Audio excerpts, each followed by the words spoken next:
Welcome to Visionaries Global Media, your number one source for podcasting entertainment. Visionaries Global Media, envisioning excellence on a global scale. This is Banned from Ringside. Tonight on the Banned from Ringside podcast, we have CM Punk's triumphant return on AEW Rampage, your WWE SummerSlam recap, the good and the bad, mostly the bad. Okay, I'm not going to lie, it's all bad. And we have the NXT TakeOver recap from Sunday night. And guess what? I'm a dude dad. That and a whole bunch more tonight on the Banned from Ringside podcast. Dude, I'm so glad you back. I'm so glad Was you're it rough? back. Ditch that 9 to 5. It's time to feel alive. Hello, Marks, and welcome to the Banned from Ringside podcast. As always, I'm your host, Bill Vagey, a.k.a., and this is only the first time I've ever used one twice, the genetic jackhammer. And to my left, as always, we have Jason Cornelius Bell. What's going on, JCB? Allow us to bow our heads as I read from the latest edition of the Banned from Ringside podcast, volume 220, chapter 3, verse 14, and the good smart saith, hashtag, ooh, the heels. It is all good, baby. Listen, share, subscribe, repeat. New Holy Trinity of BFR. I'm excited. I just saw the Queen of the Ring. She is so freaking tiny and so freaking cute all at the same time. It almost makes me want to have one. Keyword there, almost. Congratulations, brother. Thank you. We are coming at you from the steamy, stormy St. Charles, Missouri, man. It was all one after the other after the other. God. It was hot as hell. And then I came out here. It was raining like nobody's business. It was like 2 accidents on 70. It was a hot-ass mess. No, it's not that bad out here. It's really pretty nice. No Zach this week. Zach is still working on his new job. He is hobnobbing it up with the boss of his company right now up in Bend, Oregon. So Where the hell is Ben at? Oregon? Well played. He's he I know that he wishes he was here because it was such a big week for wrestling. I'm sure he had a lot to say about a lot of these things. More so AEW than WWE for sure. But instead, you're stuck with me and Jason. Sorry, not sorry. You know, last time I talked to you guys, my wife was very pregnant, and we knew that the baby was coming anytime. I'll make a long story short. We went in last Monday to have an induction. The induction didn't really take until Tuesday. Jesus. And then, oh God, did it take. And then my wife had, well, let's just say labor was hard for a little bit until it wasn't anymore. And we ended up about 36 hours later with a beautiful baby girl. She is perfect in every way. In fact, you know, we went to the pediatrician on Monday, and the pediatrician seemed really impressed. The pediatrician was like, "Oh my God, this baby is advanced." Do we call her Miss Perfect, or are we going with Queen of the Ring? Now you're getting me confused over here because now like both sound good. Well, we named her Edna Mae Josephine Vagey. My wife's grandmother's name was Edna. One of my grandmother's name was Josephine. I liked Edna Josephine. Aaron liked Edna Mae. Eventually, we were like, what if we just make it Edna Mae Josephine? I mean, it's our fucking kid. We can give it as many names as we want to. And so we settled on that. So Edna Mae is what we're calling her. That's her first name, Edna Mae Josephine. We're cool with all iterations. Edna Mae, Eddie Joe, JoJo, Edna Nana, May, Vagey. There's all sorts of different Poor ones. girl is going to be confused by 5. We like them all. For the purposes of this podcast, though, I will be calling her Eduardo Guerrero. Which I appreciate a lot. And I'm dead, dude. she's been watching lots of wrestling with me. Oh, I bet. And I'll tell you all about it. But thank you for all the well wishes that were sent out to me on Twitter and Facebook, at BFR Bill, at BFR JCB, at BFR Pod, at BFR Zach, Friends of BFR on Facebook, Banned from Ringside Podcast on Facebook. We should also point out that our little brother, Lucha Chris, has a new podcast called Sideways in Time. First episode came out today. I was able to listen to about half of it. It's good. You guys will like it. I haven't listened to it yet. They're going to try a couple new things, and Chris Murray, man, Lucha Chris, whatever you want to call him. I've never called him Chris in my life. Right. He's a pretty creative and fun guy. So if you get a chance, you can find it. Same places that you find, well, maybe not everywhere that you find Anchor ours. for sure to start. And then Anchor for sure. I was also able to find it on Apple Podcasts. So there you go. That's perfect. If you start with those two, that should really. So it's Lucha Chris and Patriot Pat. It's called Sideways in Time. Check it out. We're brought to you by Bill's Beard Company. My wife is still making these things, and we're still selling them. So if you need some beard balm, beard shampoo, beard oil, shower bombs, bath bombs, hit me up at BFR Bill. We will ship it worldwide to you. Free shipping. Jason, there is so much to talk about this week. I know that we say, I know if it really is like the most exciting time to be a wrestling fan. It is, things are wild right now. So if it seems like we say this every week, we started a podcast at the exact perfect time. Can you imagine if we started a podcast in 2009? How boring that shit would have been? Dude, just horrible. talking about The Miz every week? Just fucking talking about Cena all the time? I was about to say, I like Rock, but damn, I can't talk about him all the goddamn time. But we did Jesus. start at the perfect time. So let's just get into it. Let's get to that 3 count. 1, 2, 3. Kick us off. There was a surprise entrant or a surprise, I'll use the quotation surprise that came out this week. Master Reign looked really good on Friday night. No, I'm joking. Let's just cut to the chase. CM Punk returns to AEW television or makes his debut on AEW television on Rampage on Friday night. I was at work.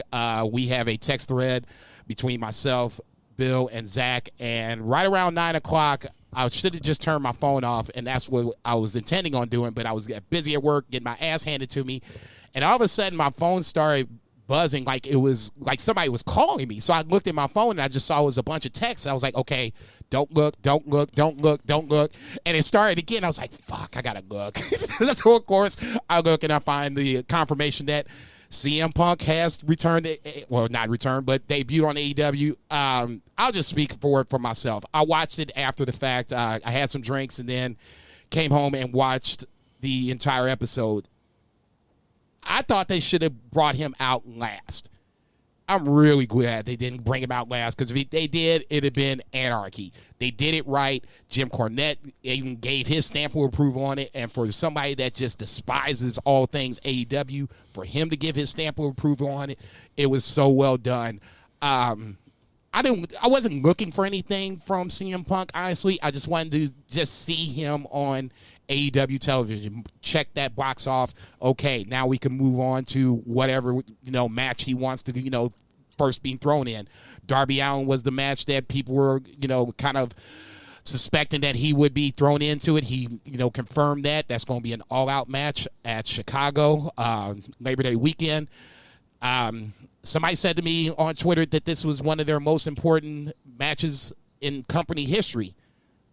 I don't know about all that. I mean, I don't know if it even made events, to be perfectly honest. Is it a big deal? Yeah. Is it one of the most important matches in history? It's hard to say, because there's things that are coming around the corner. There's people who are getting ready to come in. I don't want to be a prisoner of the moment about how big this impact is. I'll just say this. For me personally, I wish I'd have saw it when it initially happened, because I would want to be a part of that moment. Nonetheless, I really still felt that it sucked me in for that first 15 minutes. Everything else was basically, ambient noise from that point on. I was always thinking about CM Punk from that point on. Even the buzz after the fact, when they went into matches, those matches were good. Daniel Garcia had a great match against John Moxley. But I was still thinking about CM Punk. That's, to me, the impact of CM Punk being gone for 7 years. He didn't say a lot. He put over the young talent. He talked briefly about WWE, the negative space. He pushed the Darby Allin match. And he basically said, yeah, I'm glad to be back, but I'm not just back for you. I'm back for me. I don't think it could have been anywhere more well done than what they did. They let that man have his time, and I think it came off really well. Yeah, there's a bunch to say about this. Sorry for spoiling for you. I really wasn't even thinking about it. I was just like, I was in the moment. I was on very little sleep. Because of the cesarean section, we were in the hospital from Monday through Saturday. So we had a pretty nice room. I mean, but still, I was sleeping on a couch. And I had a newborn baby. But I told Aaron all day, I was like, hey, CM Punk's coming back tonight. And Aaron's always kind of had a soft spot for CM Punk, so to speak. And she was like, oh, CM Punk's coming back? I was like, yeah, I got to watch it at 9 o'clock. So I was watching it while it happened.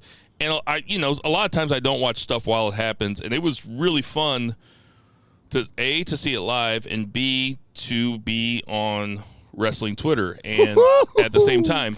And without going too far on a tangent, I mean, wrestling Twitter is so negative. But I probably have more to say about this later, because I was on on Twitter a lot. I was trying because I've been trying to get off politics Twitter, off my regular Twitter. So I was like, well, I'll just be on wrestling Twitter. And then I'm like, man, these guys are fucking mean to each other. Okay, you over there stirring the pot. Not really. Yeah, you were. I was just like, man, this shit's mean. But everybody that I saw on my timeline was super pumped up, and it was really fun to be a part of. And I'm telling you, I said to Jason and Zach on the text thread, I said, it felt like something changed tonight. And that did not go away throughout the weekend. It certainly didn't. It certainly didn't. I agree. Certainly didn't ebb after SummerSlam. I totally agree with you. There is a residual effect on the WWE side. I think especially some of the ways they booked. I'll just call it the CM Punk effect. That's what it seems like. Yes. I didn't necessarily agree with you when you said that on the text thread until SummerSlam happened. And now I'm starting to really be like, okay, some of these things you probably could have seen coming. Other things I think they kind of rushed because they wanted to take some of the CM Punk momentum away. Yeah, and they messed up royally doing it, if you ask me. We'll talk about that in a second. But getting back to CM Punk and getting back to his promo, like specifically the nuts and bolts of his promo,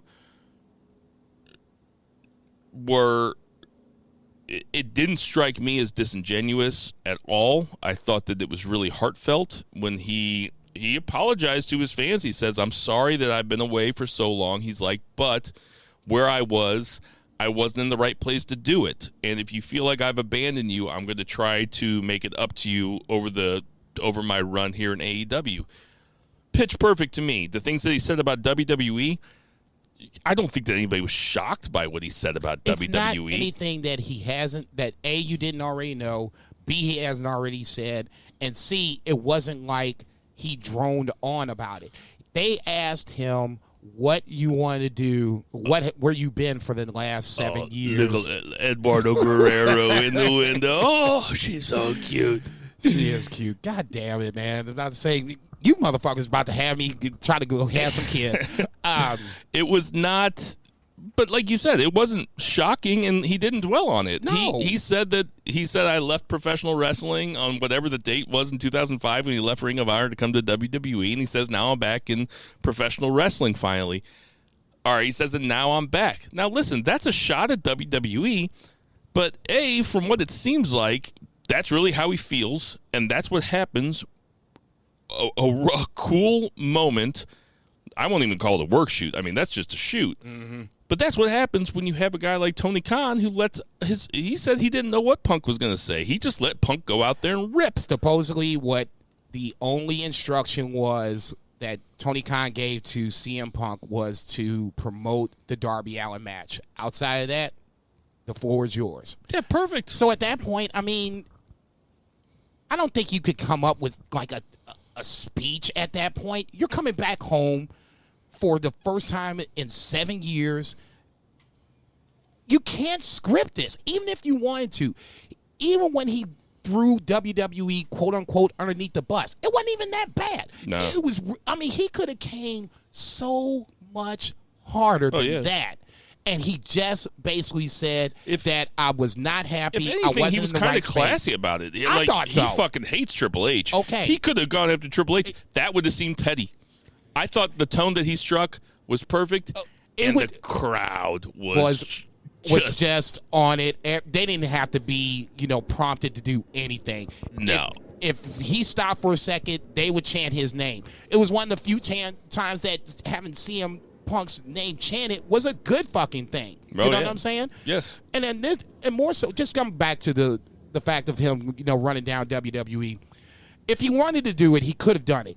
He had ample opportunity. Everybody's like, he's been doing it for the last 7 years. He really hasn't. He came back to WWE and worked backstage for like those few months or whatever. If WWE was that mad for what he said, they wouldn't have brought him back on television.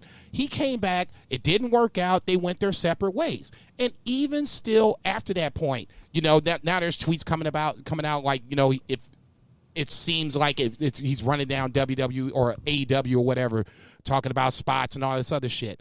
Look, man, I'm not even worried about that. To me, ultimately, I want this man to be happy where he is in his space of life. If 7 years ago he wasn't happy and he was hurt and just not mentally trying to do this thing, so be it. If it took 7 years for him to get back to a point where now he's ready to wrestle again, then so fucking be it. I shouldn't say it surprises me. It saddens me because this is professional wrestling. This is supposed to be entertainment. And these motherfuckers, well, I shouldn't say these motherfuckers, the WWE stands, the AEW stands have this war going on. Tony Khan doesn't know you motherfuckers. Vince McMahon don't know you motherfuckers. You fighting for their cause with their flag in hand, and they wouldn't be able to recognize you jokers from a can of paint. But you ready to run down CM Punk for telling his truth? Fuck out of here, dude. Boot lickers, dude. Like, what are you doing? Like, you're fucking going. You are the cavalry, man. You are cannon fodder. God you bless think you. Vince gives a fuck about what you screaming about? There's that line that our good friend that we haven't seen in a while, Kevin Connors, always used to quote from the movie Celtic Pride because Daniel Stern had a poster of Larry Bird on his wall. God bless and him. Damon Wayans' character, who they if you kids haven't seen Celtic Pride, I don't know if I'd go watch it. But, no, don't watch it.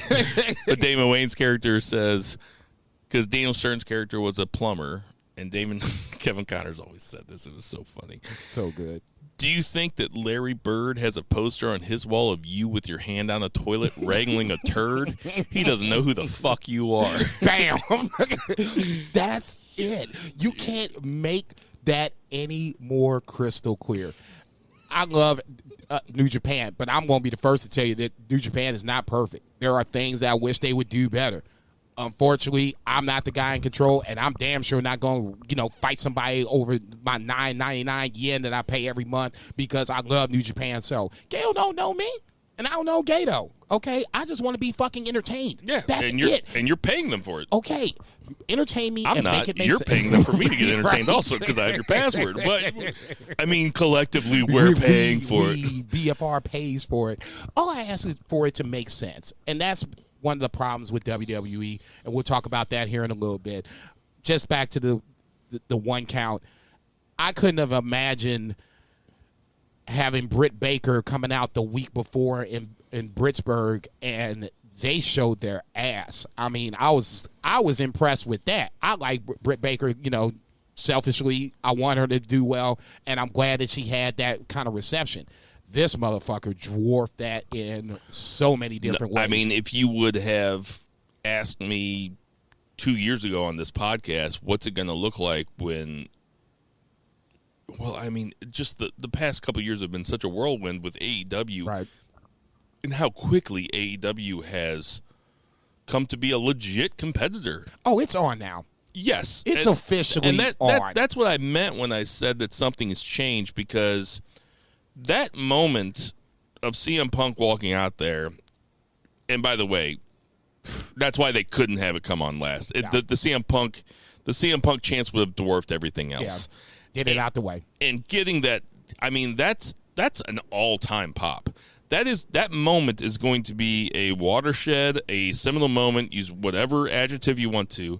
That's going to be a moment not unlike when Tony Schiavone gave away that Mankind was going to win the belt in WWE, and then everybody turned it on WWE, and WCW never came back again. It's going to be a moment that's going to be a marker in time. I'm not going to say that AEW takes over from that point, but it's one of those moments where it's like, neither am I. But okay, but that's when shit changed, right? Where now I feel that AEW was legit to begin with. This makes them that much more. Well, hopefully, when then you get more people coming in, it makes it even more. It's getting ready to get ugly. AEW before Punk and after Punk, because I don't think that we're exaggerating it, and I don't want to move away from it too quickly, because I think that we need, and we don't have to belabor the point, but I think that we really need to say this was one of the biggest moments I've ever seen in professional wrestling, a business that's made of moments. And CM Punk retiring basically at the top of his game, at the top of his popularity, when he was wrestling The Rock, he was wrestling Brock Lesnar, he was at the top of WWE, and he said, fuck it, I'm out. Done. And he was a fan favorite. The Summer of Punk is not 2021. The Summer of Punk was 2011. Jesus. And then he comes back to a moment like that, and it just can't be undersold that shit done changed. And I don't know, I would say that WWE's dominance from now on is challenged, and maybe their dominance has been destroyed. Now, I'm not saying WWE's been destroyed. I'm saying their dominance has been destroyed. I'm not going to go that far. I think you think they're dominant still? Yeah. Oh, yeah. I think if you want to go with media rights, how many people see this shit, the whole shebang, I definitely think WWE is going to give AEW everything they want and then some. I'm not going to belabor the fact that you still have this other talent that we haven't even thought about. That's on the way. We haven't talked about Daniel Bryan in a hot minute. Braun Strowman, Buddy Murphy, Ruby Riott. Bray Wyatt. That's 5 names I just called off the top of my head that are on the way. Dude, basically all getting ready to just come in at any given point. These dogs are popping for you. These dogs are excited about what you just said. I wish. I'll just say this. I get where you're coming from. I'm not going to sit here and say that their dominance is destroyed. There has to still be the execution of things.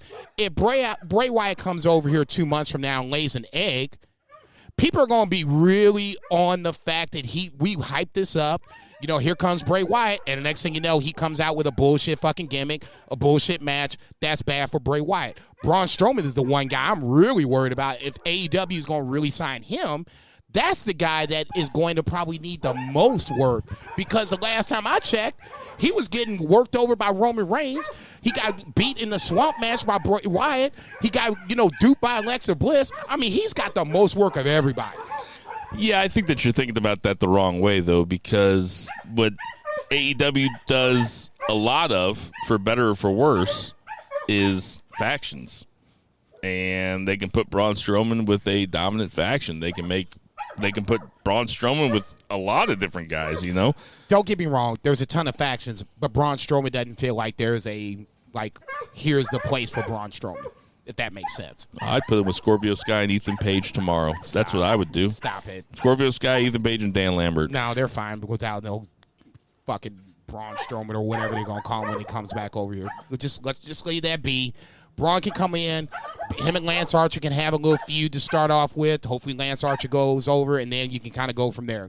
I know it's not going to happen because they don't do that, but that's just me being hopeful. All right, Jason, any final thoughts on CM Punk's return? 2 thoughts. I just saw this on Twitter where last week CM Punk had AC on his shoe.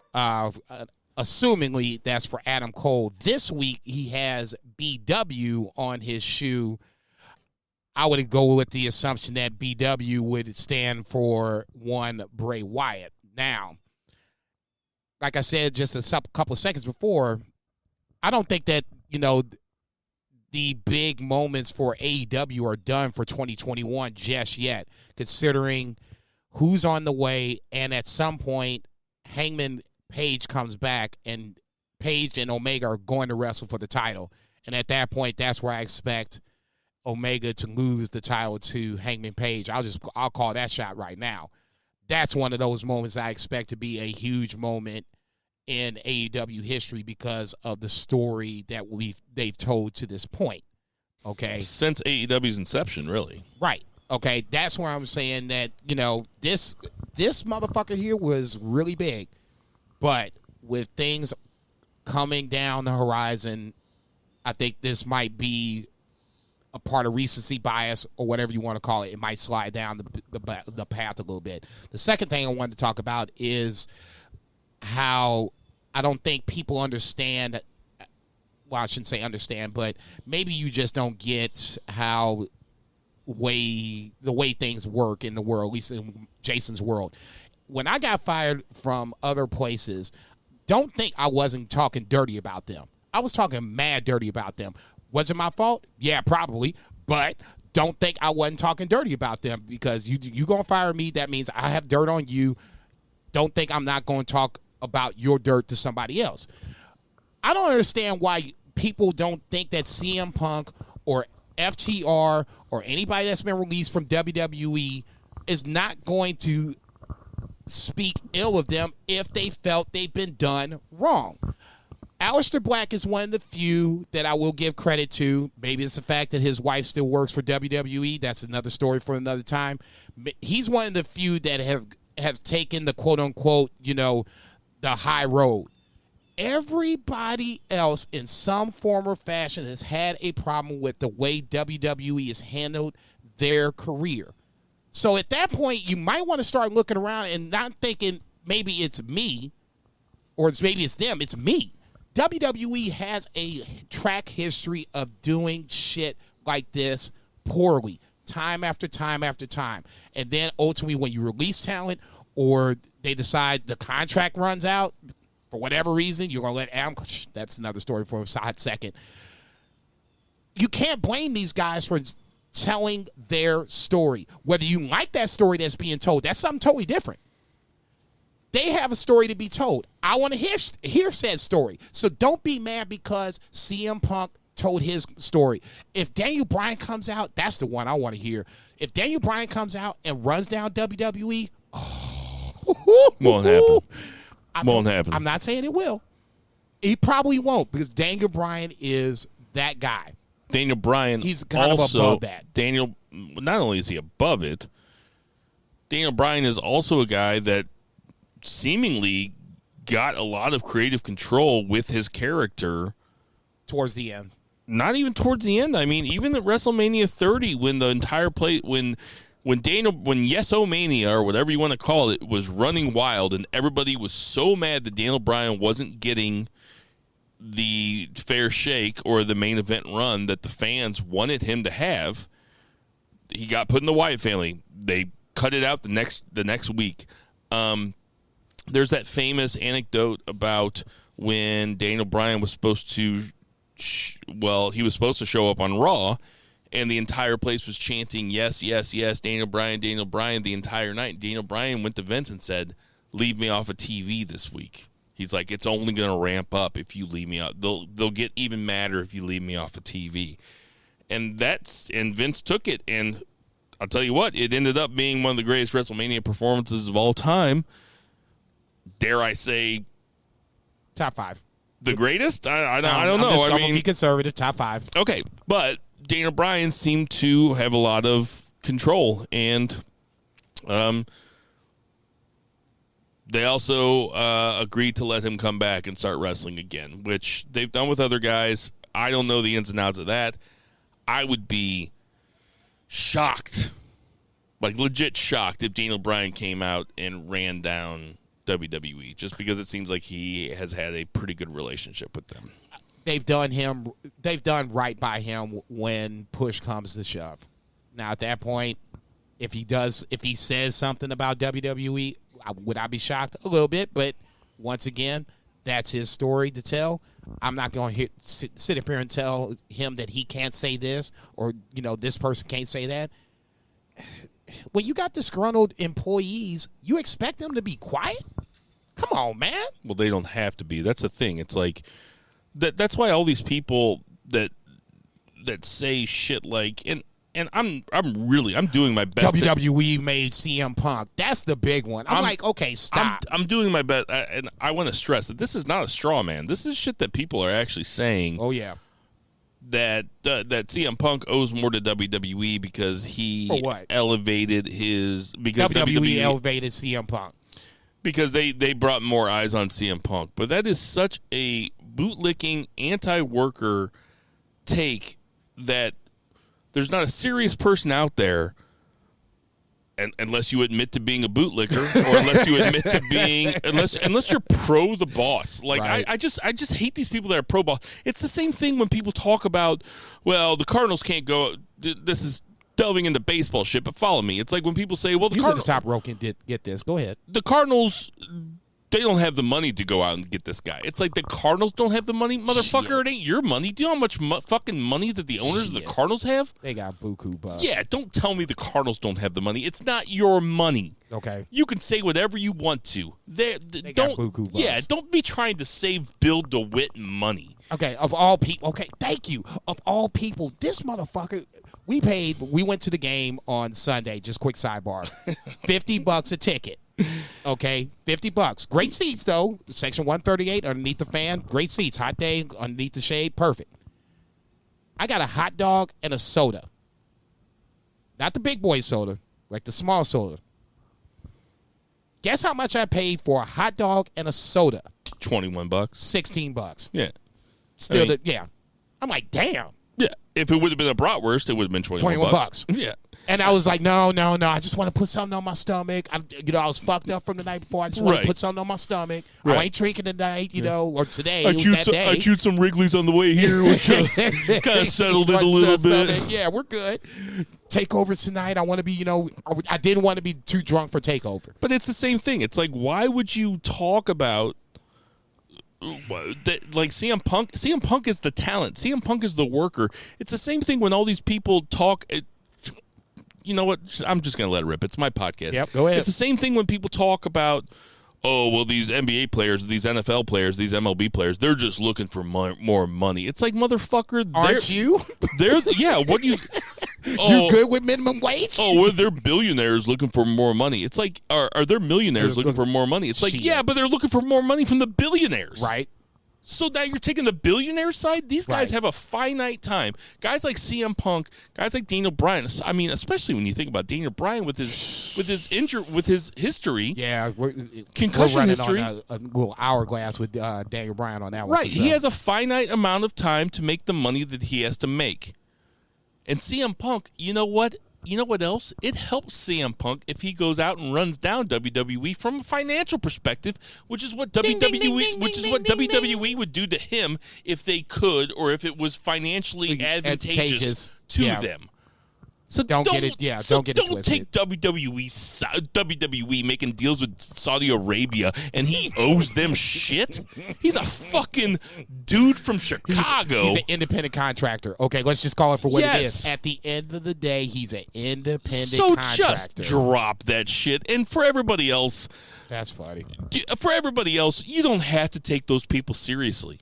Like when they come at you on Twitter and shit like that, just call them dumbasses and step away, or get a podcast and run them down for 5 minutes like I just did.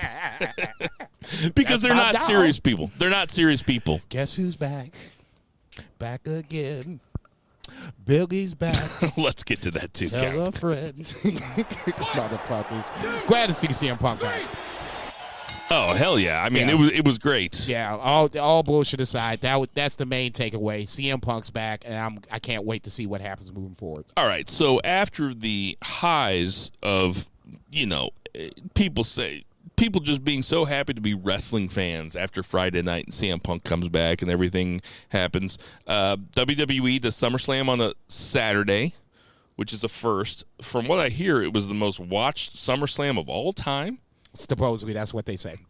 Which, to me, makes sense. Oh, I shouldn't say that. That is the word that they put out. So I'll just take it's the company line. So yeah, I'll take it for what it is. It's the most. I don't think that they'd lie about that because they have shareholders and stuff. No, they have to tell the truth about that shit. That. Right.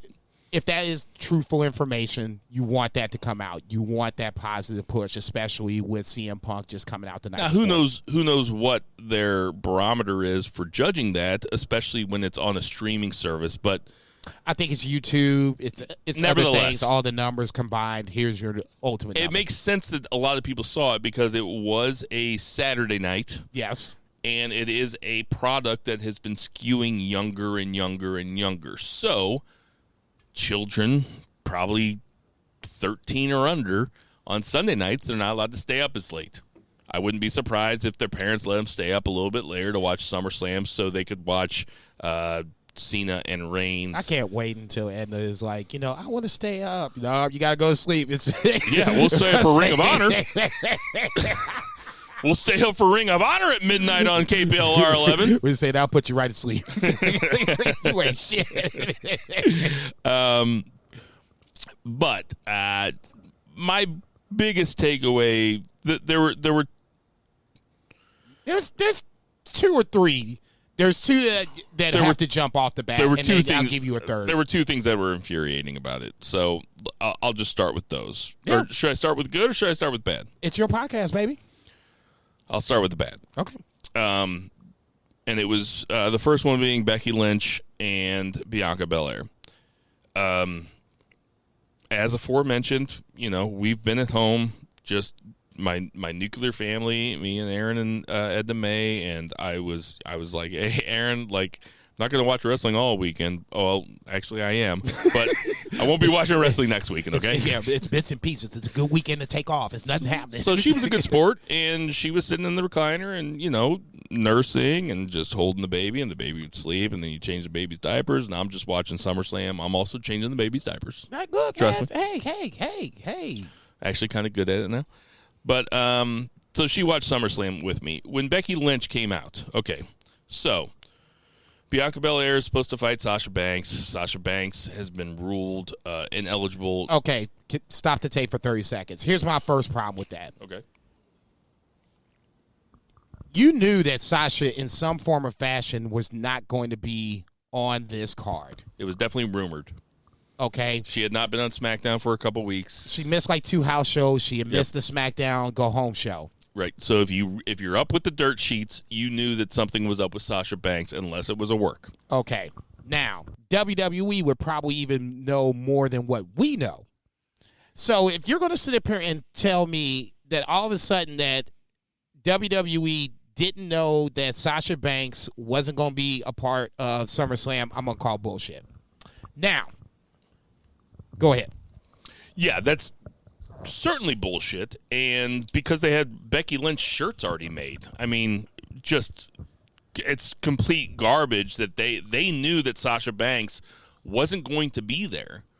But they advertised Sasha Banks as being on the card the entire time.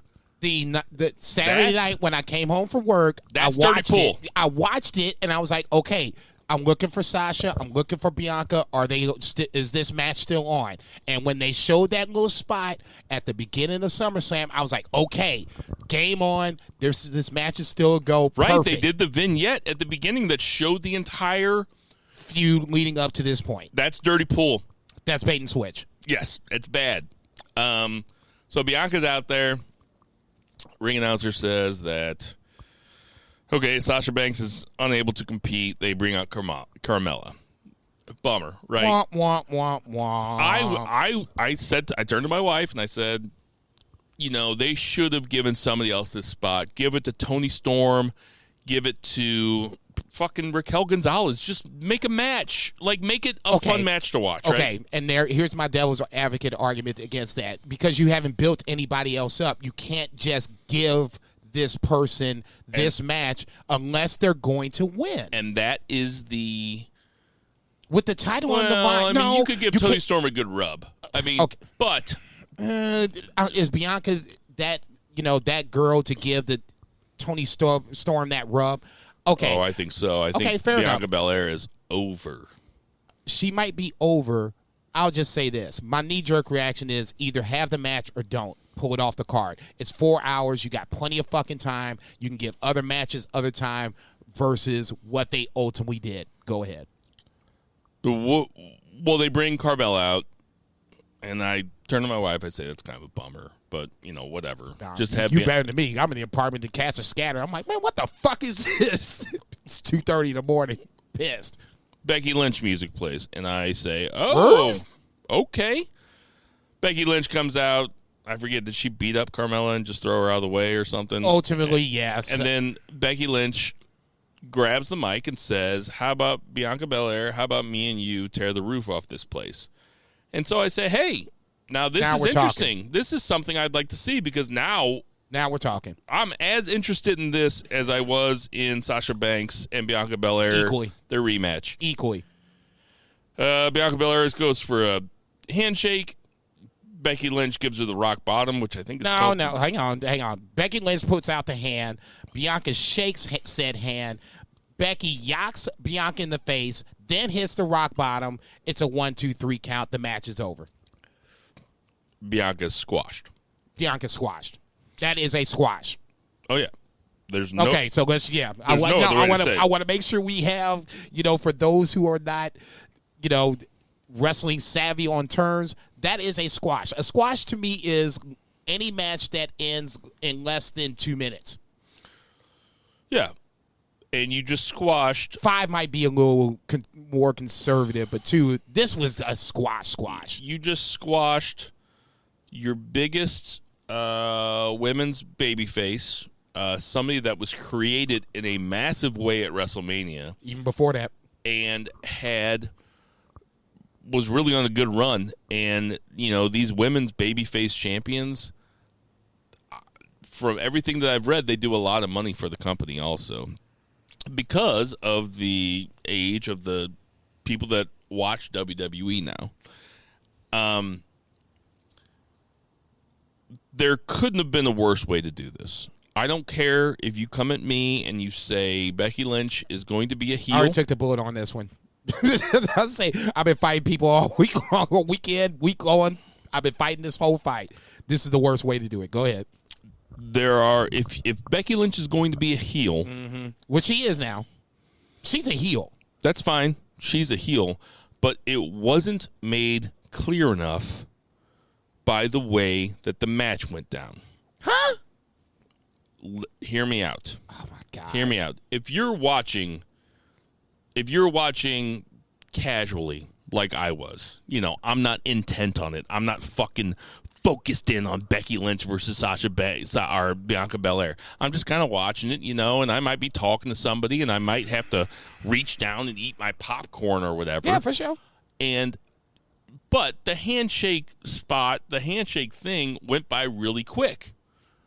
There are other ways to do this. You could have Becky come out for the save, and then Becky turns on and then Becky turns on Bianca, and then the crowd knows what's going on. If the crowd popped for Becky. That was a great question for a dinosaur. I didn't even do that on purpose. The crowd popped for Becky's music. True.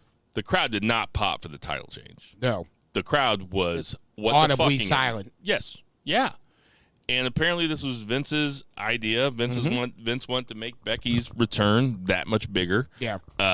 Think it would be a bigger pop. Mission accomplished, I guess. Vince, hell no. It was not mission accomplished.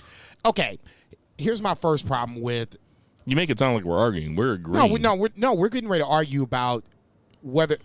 Right then, if I would have told you, take Becky and Bianca out and put in 2 other people, wrestler A and B. Wrestler A walks up to wrestler B. They're both baby faces. Wrestler A extends the hand before the bell rings. Wrestler B shakes wrestler A's hand. Wrestler A then yaks wrestler B in mouth, then hits a finishing move and ends the match. But it was over. Wrestler A is the heel. Sure. That's the heel Oh, move. no doubt. Okay. No doubt. Okay. But the crowd is already buzzing because Becky Lynch is making her return. Right. And it was over before it started. Right. Nobody had time. You know what that's the next problem. You know what they say about you know what they say about what they used to say about wrestling is that wrestling has to be so over the top and so big is because before television, they had to make sure everybody in the back row, everybody in the nosebleed seats knew what was happening in the ring. So if a guy's being a bad guy, he has to be so over the top. It's like, oh, shit. Right. It can't be subtle. Right. That was kind of a subtle heel turn. And if you're going to turn Becky heel, which, that was not subtle.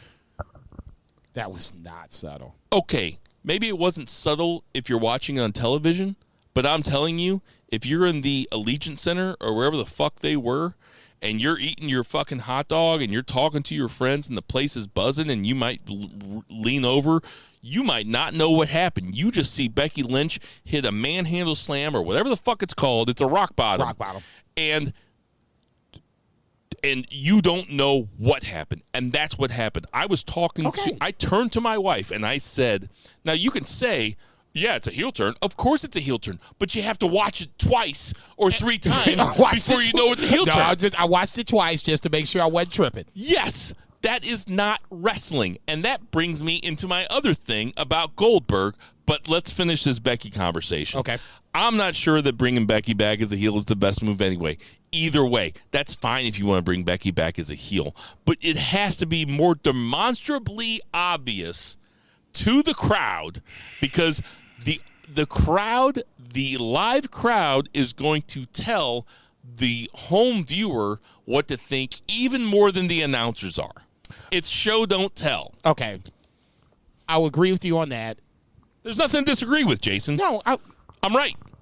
I will agree with you the fact that it happened quick. And like I said, I had to go back and watch it again. They showed the replay again. And I was still like, man, what the fuck is going on? Vice and I were, watching it together. And I'm just like, did you just see what the fuck just happened? He was like, no. I was like, dude, I think Becky Lynch just turned heel.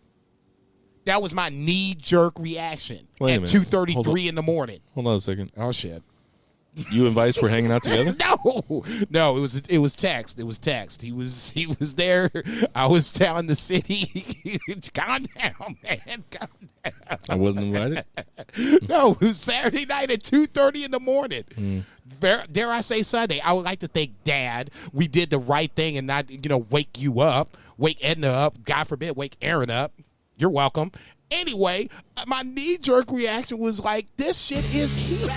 Thanks, everybody. This is the Band from Ringside podcast.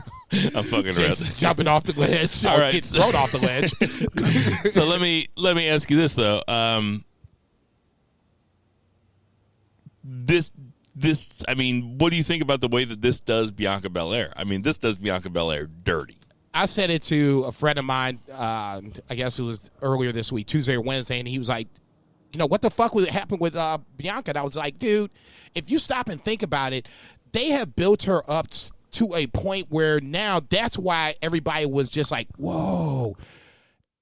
Last year's, or I shouldn't say last year's, 2021's WrestleMania or Royal Rumble, Bianca wins said Royal Rumble. The year before that, with no fans in the Thunderdome, she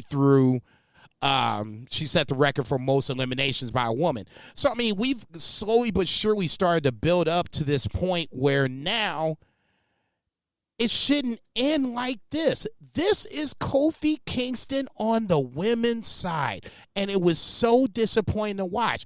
I think that's part of the reason why I'm mad, because a part of me was expecting a match. Once again, let's call it the CM Punk, effect. Becky Lynch wasn't scheduled to come back until October. She's coming back now in late August. That to me feels like we got to put you out there to put the face out there, and now there shouldn't, let's, take the ramification from that point on. Take that. Take the fact that I expected at least some sort of a match. This was a squash. Yes, I wanted that match. Right. So now... And don't tell me that now I'm wanting the match, so I'm going to watch it more next time. Don't say that to me. No. It's SummerSlam. I was going to say, how many times have we seen the fact of oh, let's see this shit play itself out. Oh, I'm going to bring up this list because I have this list where it's like, oh, let's see this, how it plays out, where there's been multiple times where it's like, oh, you know, this happened. Oh, let's just see how it plays out. Oh, this happened. Let's see how this plays out. It is a freaking list. Oh, give me a second. Filibuster so I can find this shit. The problem with it is that every time you say to WWE, let's see how it plays out, or you say about WWE, let's see how it plays out, how often does it play out cool? It never plays out cool. Rare. Remember when Kevin Nash texted himself?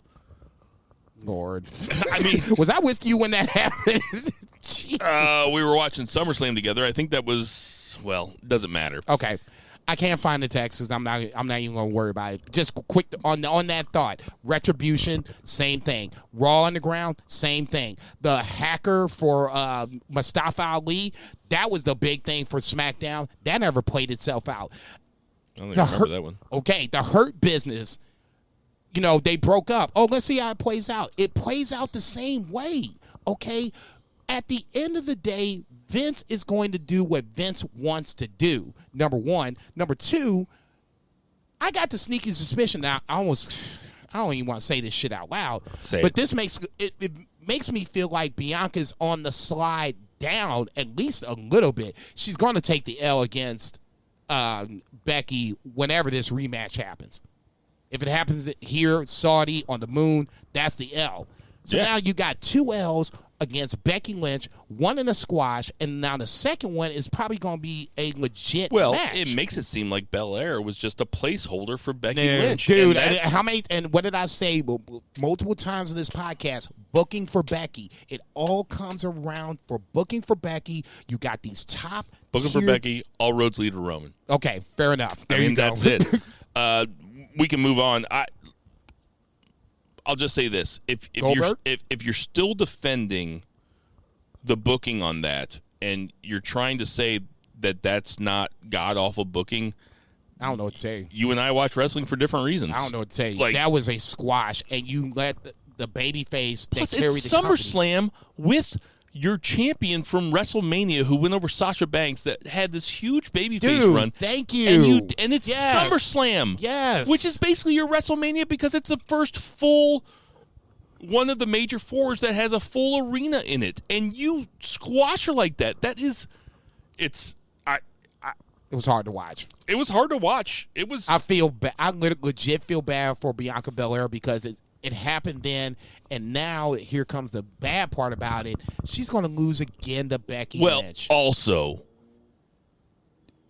and I realize that we've talked about this for literally 20 times longer than the match was, but also Bianca Belair is walking up the ramp, and her attitude is looking at Becky being like, okay, you got me. Okay, you got me. That is not the way that you make a heel. If she was supposed to turn a heel, Bianca Belair should have been furious. There are so many different ways to do this. Okay, this was the worst. Even that way where it's like, oh, you got me on this one, or like, oh, she caught, Bianca by surprise, so this will make Bianca, look smarter. That makes her look stupid. It does. That makes her look stupid. Yes. You have put damn near 2 years into Bianca Belair in some form or fashion. SummerSlam, Survivor Series, Royal Rumble. You have built her up in some form or fashion all the way up to this point. You going to let Becky squash her in 2 minutes? I'm not mad at Becky. I'm not mad at Becky, no. I like Becky. I hate the fucking booking, period. So that brings us to our second terrible booking decision of the night, which was Lashley versus Goldberg. Mind you, we haven't talked about this. We have not talked about this. You and I have not talked about this. So I'm curious to see what you think is so bad. I have my own thought. So my thoughts about why this was so terrible. Well, first of all, before we get into the booking of it, 7 minutes. I'll go at that. It was a 7-minute match. Yeah, and I put on Twitter that I'll Venmo you $1 if this goes over. I don't even know what I'm retweeting. I'm just like. I owe some people $1. Jason, Venmo those people. Tell me who it is. But first of all, Goldberg can't get Lashley up. Goldberg's 54 years old. He is not Lashley. Goldberg looks good. Lashley is good. Lashley might be the best-looking wrestler that's ever existed. The guy is a fucking Adonis. It's ridiculous. I heard an interview with him where he was talking about his cardio. The guy is in insane shape. He's 45 years old. God bless him. He is crazy. I'm glad he's the champ. And Goldberg it's taking way too long. And Goldberg trying to get him up. It was hard to watch. Couldn't do it. I was worried for Lashley. No, Lashley's like, helping him like he should, and Goldberg couldn't do his part. Right. That's why I have a problem with you keep bringing these jokers back, because somebody's going to get hurt. So it goes too long. First of all, Goldberg-Lashley should not go. It should be 5 minutes tops. Yeah, it shouldn't go longer. From bell to bell, it should be 5 minutes tops. Shouldn't go longer than Lynch-Bianca. That's for sure. Then, okay, so there's a kayfabe style leg injury, and the referee calls it, and the match is over, right? So Lashley's pissed off that the match is over. And as well he should be, because that's not even – I've seen referee stoppages, quote-unquote. That is the weakest referee stoppage I've ever seen in my life. Just pin him and be done with it. Pretty weak. Goldberg's kid, who is 15 years old.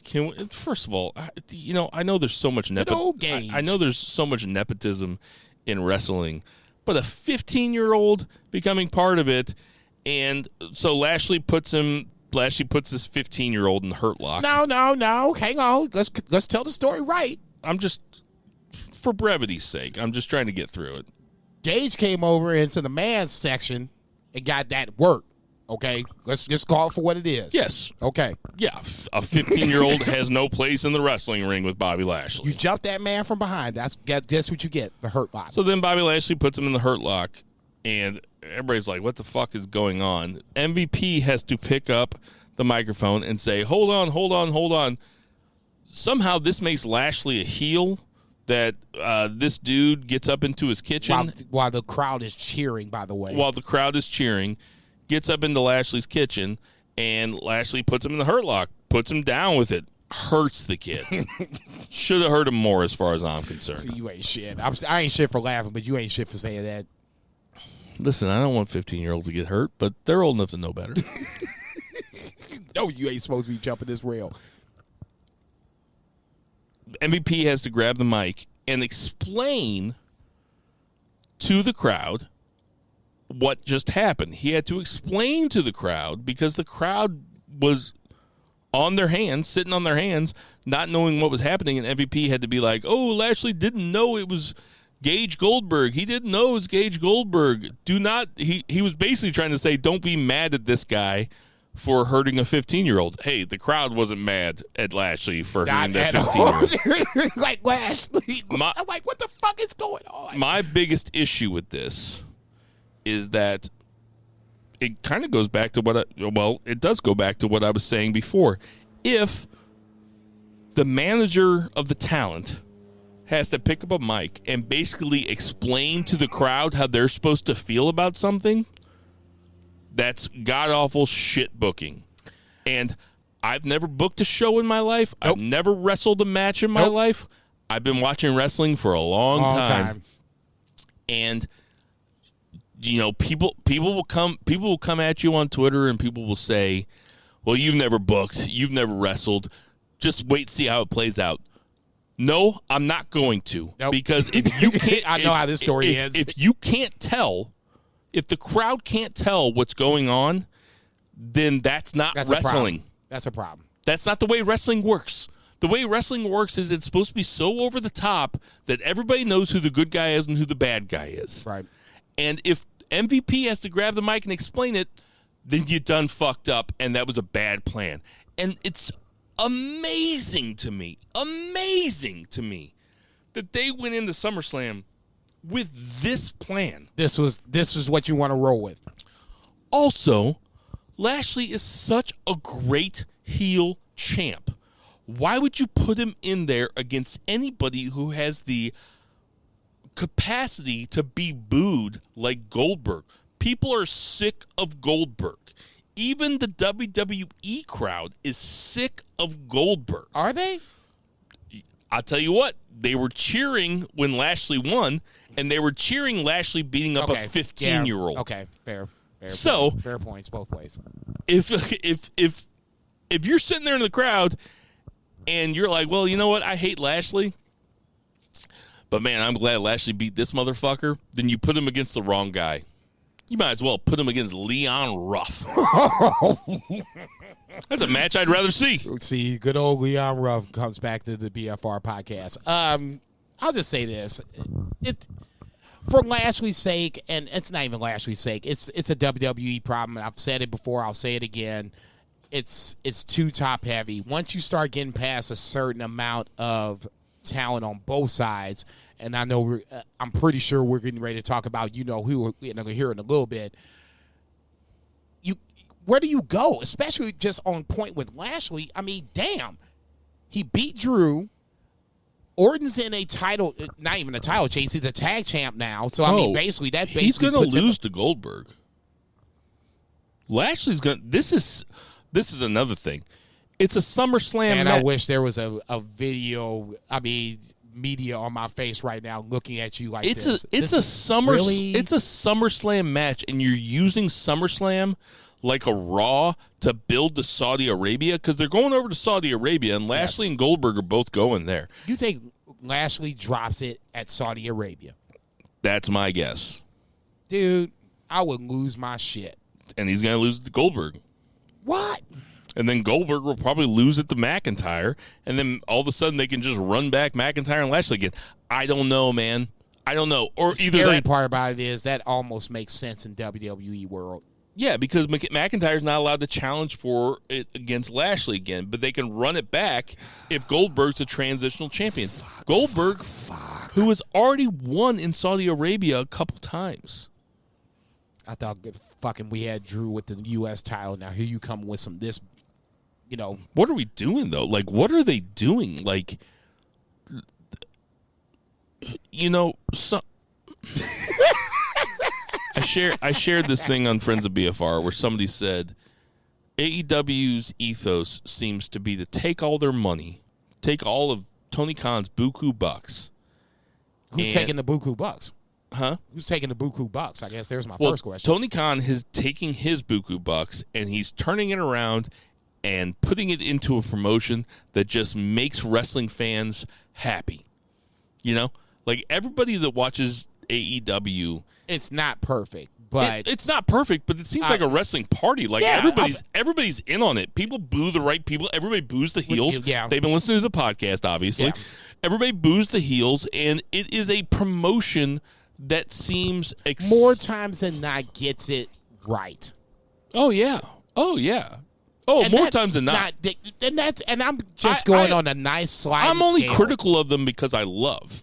You know what I mean? Like I want you to do better for yourself. Honestly, like if I'm critical of AEW, it's a sliding scale though, because WWE is borderline unwatchable, and this SummerSlam was borderline unwatchable. No, there was some okay stuff. Yeah. Okay, so let's get to some okay stuff. I'll ask you, what was your favorite match of the night? Favorite match of the night was probably Mysterio's versus the Usos. I mean, it was probably the safe bet coming in.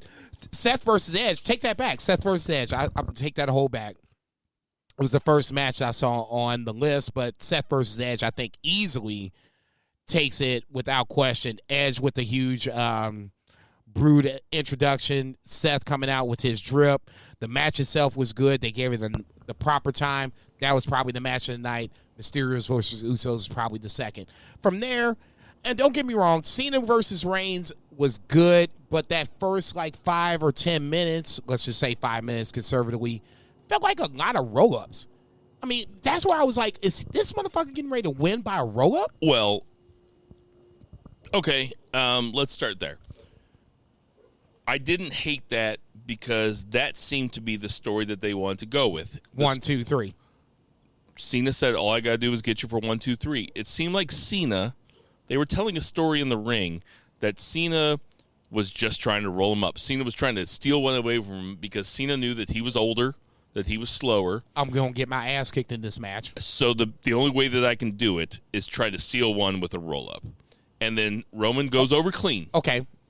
Let's just go back for 30 seconds. Did that take it away from you for a little bit? Because, I mean, for me, I was just like, I see this, and is this the precursor to what the finish is going to be?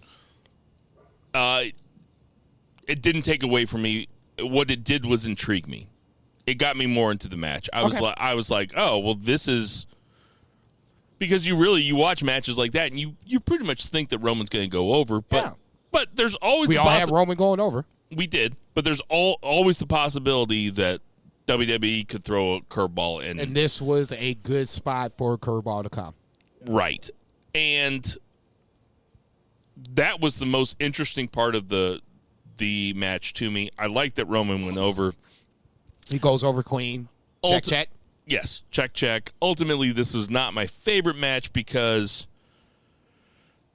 as a friend of the show, Blood Girl Raven, said on Twitter, she said it best. She goes, I like this match, but it wasn't as good. It didn't seem like a new Roman match. It seemed like an old Roman match, which made a lot of sense to me. It's like when she said that, I said, you know what? That makes exact sense because now they're getting it was a lot about this shit. It was a lot of Superman punches. It was a lot of it was just a lot of corny shit. They're both kind of corny wrestlers that if they're not fighting somebody corny, then their corniness can be forgiven. Fighting each other, it's like it's the two guys that are the most corny that says, you know, the little one-liners.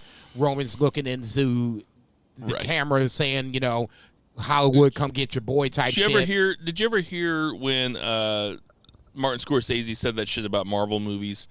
And they asked Martin Scorsese about Marvel movies, and he goes, you know, they're well made, but they're theme parks. He's like, it's not really cinema, you know? And all these Marvel marks got all over Martin Scorsese, and they're like, oh, well, you don't think this is cinema? It's like, this is the dude that made... No, I agree with Scorsese on this one. Of course. It's like Scorsese made Taxi Driver. Okay. The dude made Raging Bull. Okay. The dude makes cinema. He's not making he's not making Thor Ragnarok, even though everybody says it's so funny. It's like it's a good movie, but you gonna put that against Raging Bull? Right. Wolf of Wall Street? Goodfellas? Get the fuck out of here. I know, man. Come on, man. But this is what it reminds me of when people like talk about like Cena Reigns. That's a theme park, you know? Right. That's not saying that there can't be good Marvel movies. There can be good Marvel movies, and there are. Sometimes you want to see Walter Dragunov. Yes. You know, you want to see some cinema, which we'll get to a little bit later. I thought it's a theme park match. No, not saying it was terrible. I liked it. And it set itself up for obviously what happened afterwards. For me, we'll just talk for the match just for a second, and obviously we'll talk about what happened afterwards. I really thought past the roll-up point, it was kind of the usual, like Blood Girl Raven said, you piggyback on it, I'm going to piggyback on it too. It was basically, now we're getting the same Roman Reigns match. So now, I guess, here's the next hurdle. Can we expand Roman Reigns? Let's just go ahead and throw it out there. Is Brock Lesnar going to expand Roman Reigns more than what we've already seen? What do you think? No, I mean, I think that we've seen Brock Roman a bunch of times, maybe 4 times at this point, like a lot.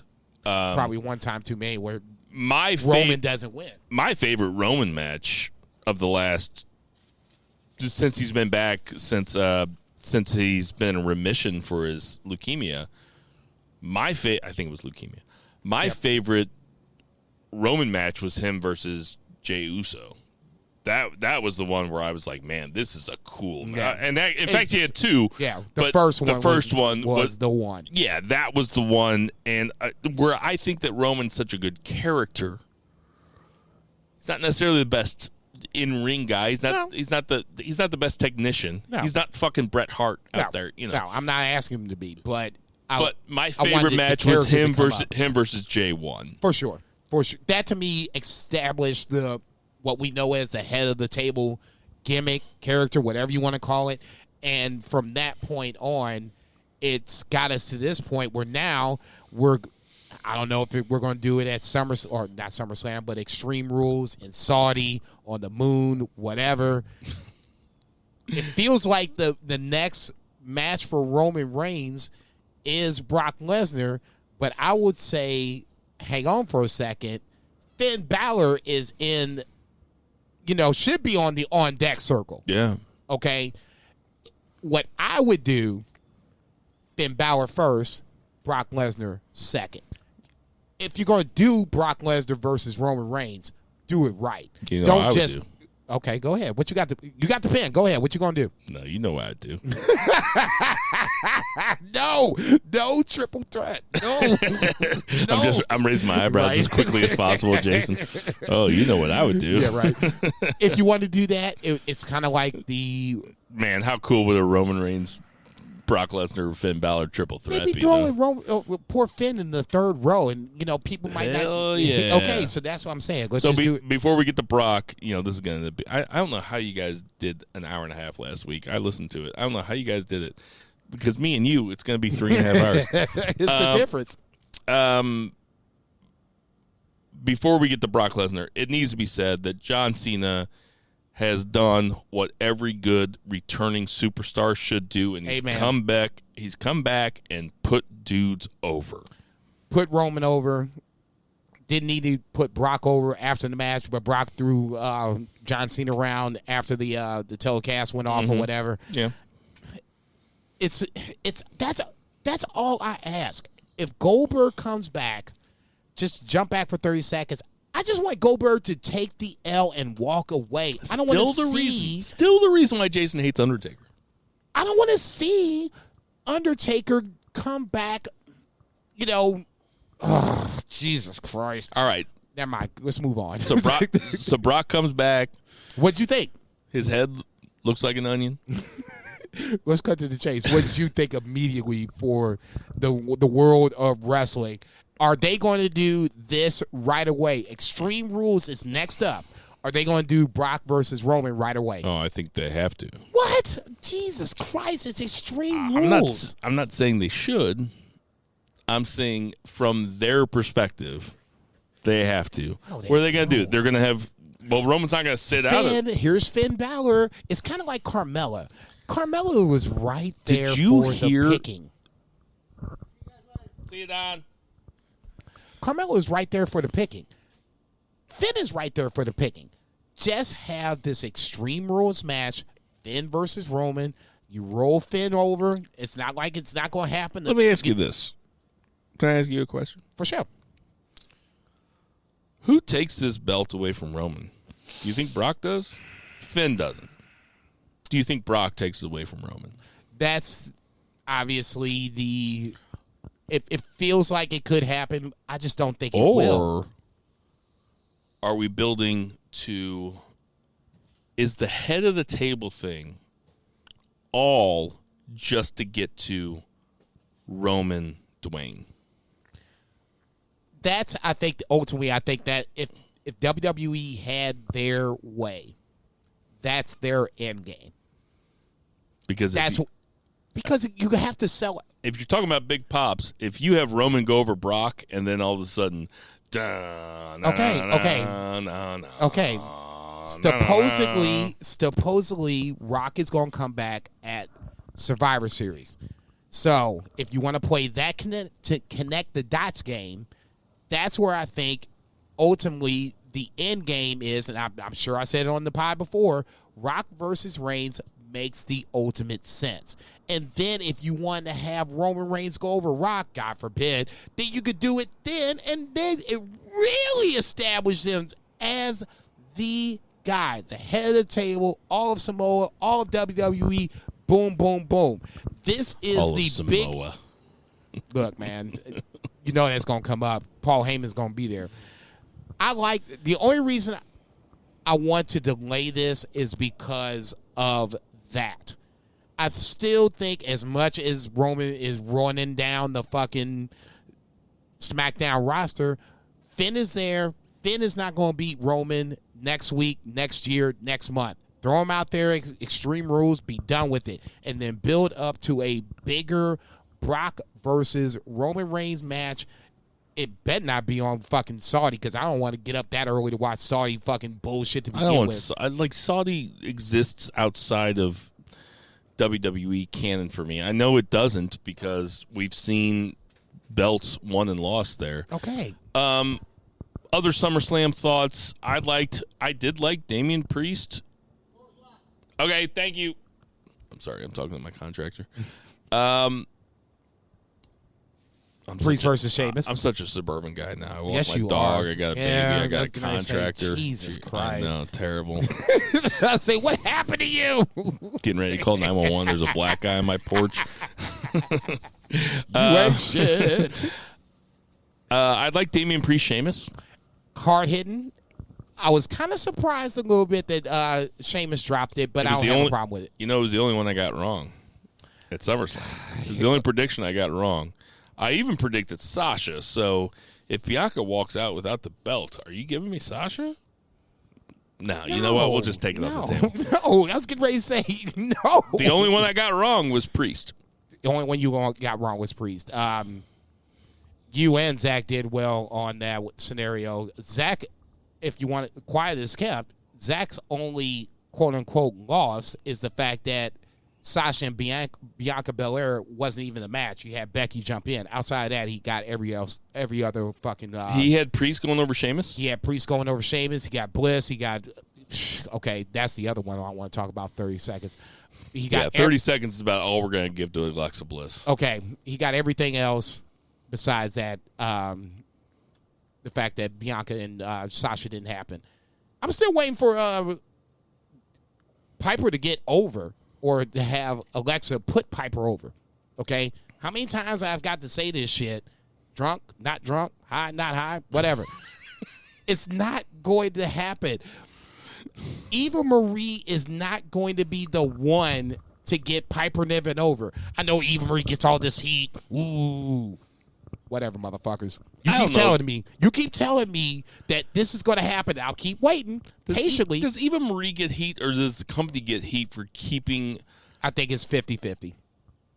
Okay. You keep her because people hate her, but you want her on this roster because she has a social media presence. Now it looks like Alexa Bliss is going after Charlotte. Jesus Christ.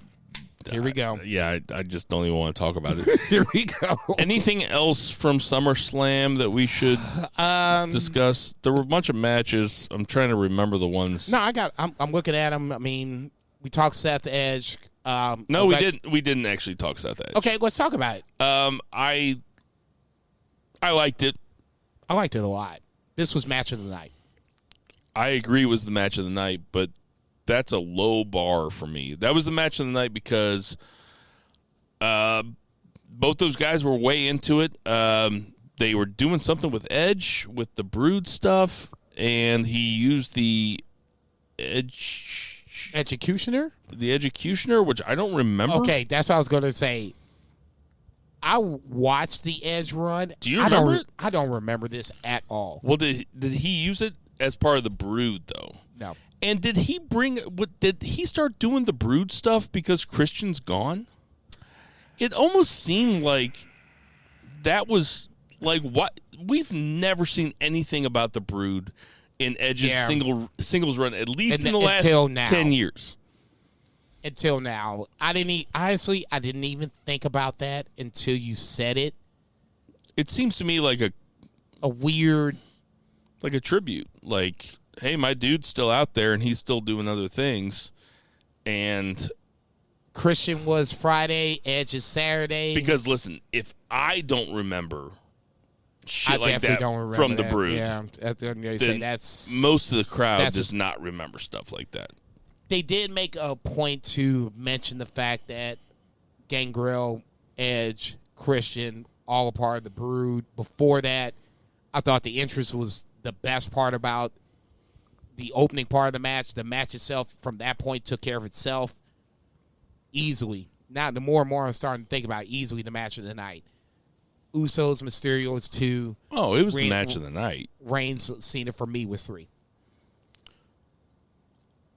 Yeah, I mean, I don't know what else to say about it. I liked it. I was finally, I had such a sour taste in my mouth after Goldberg Lashley. And Fuck that. After Becky Bianca. No, after both of them. But both of them came before that. The last 2 matches of the night were Edge and Rollins and Reigns and Cena, right? No, I was going to say, I'm pretty sure. Okay, I'll roll it down in order. The last match, obviously, Cena Reigns, Goldberg, Lashley, Edge, Seth, and then the women's triple threat. So that's the last 4 matches in order. Ugh. That's what I'm saying. I mean, well, then I was so mad. Then I remember I was so mad at Becky Bianca. I had such a sour taste in my mouth that everything afterwards. Drew Jinder came after that match. Oh, I forgot about that. Okay, that's why I wrote it down. And then the triple threat match for the women's title came after that, which was good. Not great, good. Yep. Seth Edge, match of the night. Yep.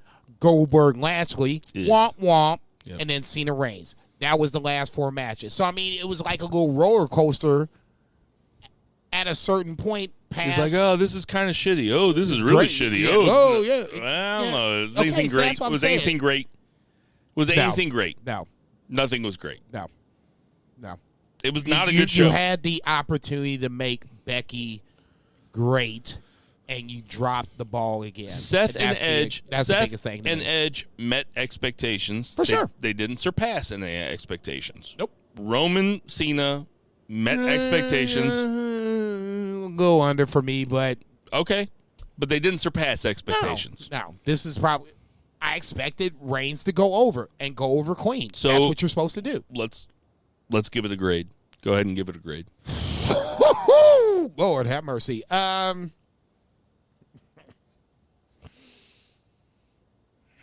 It's at least a C, and that's the ceiling. Oh, I'll give it a D.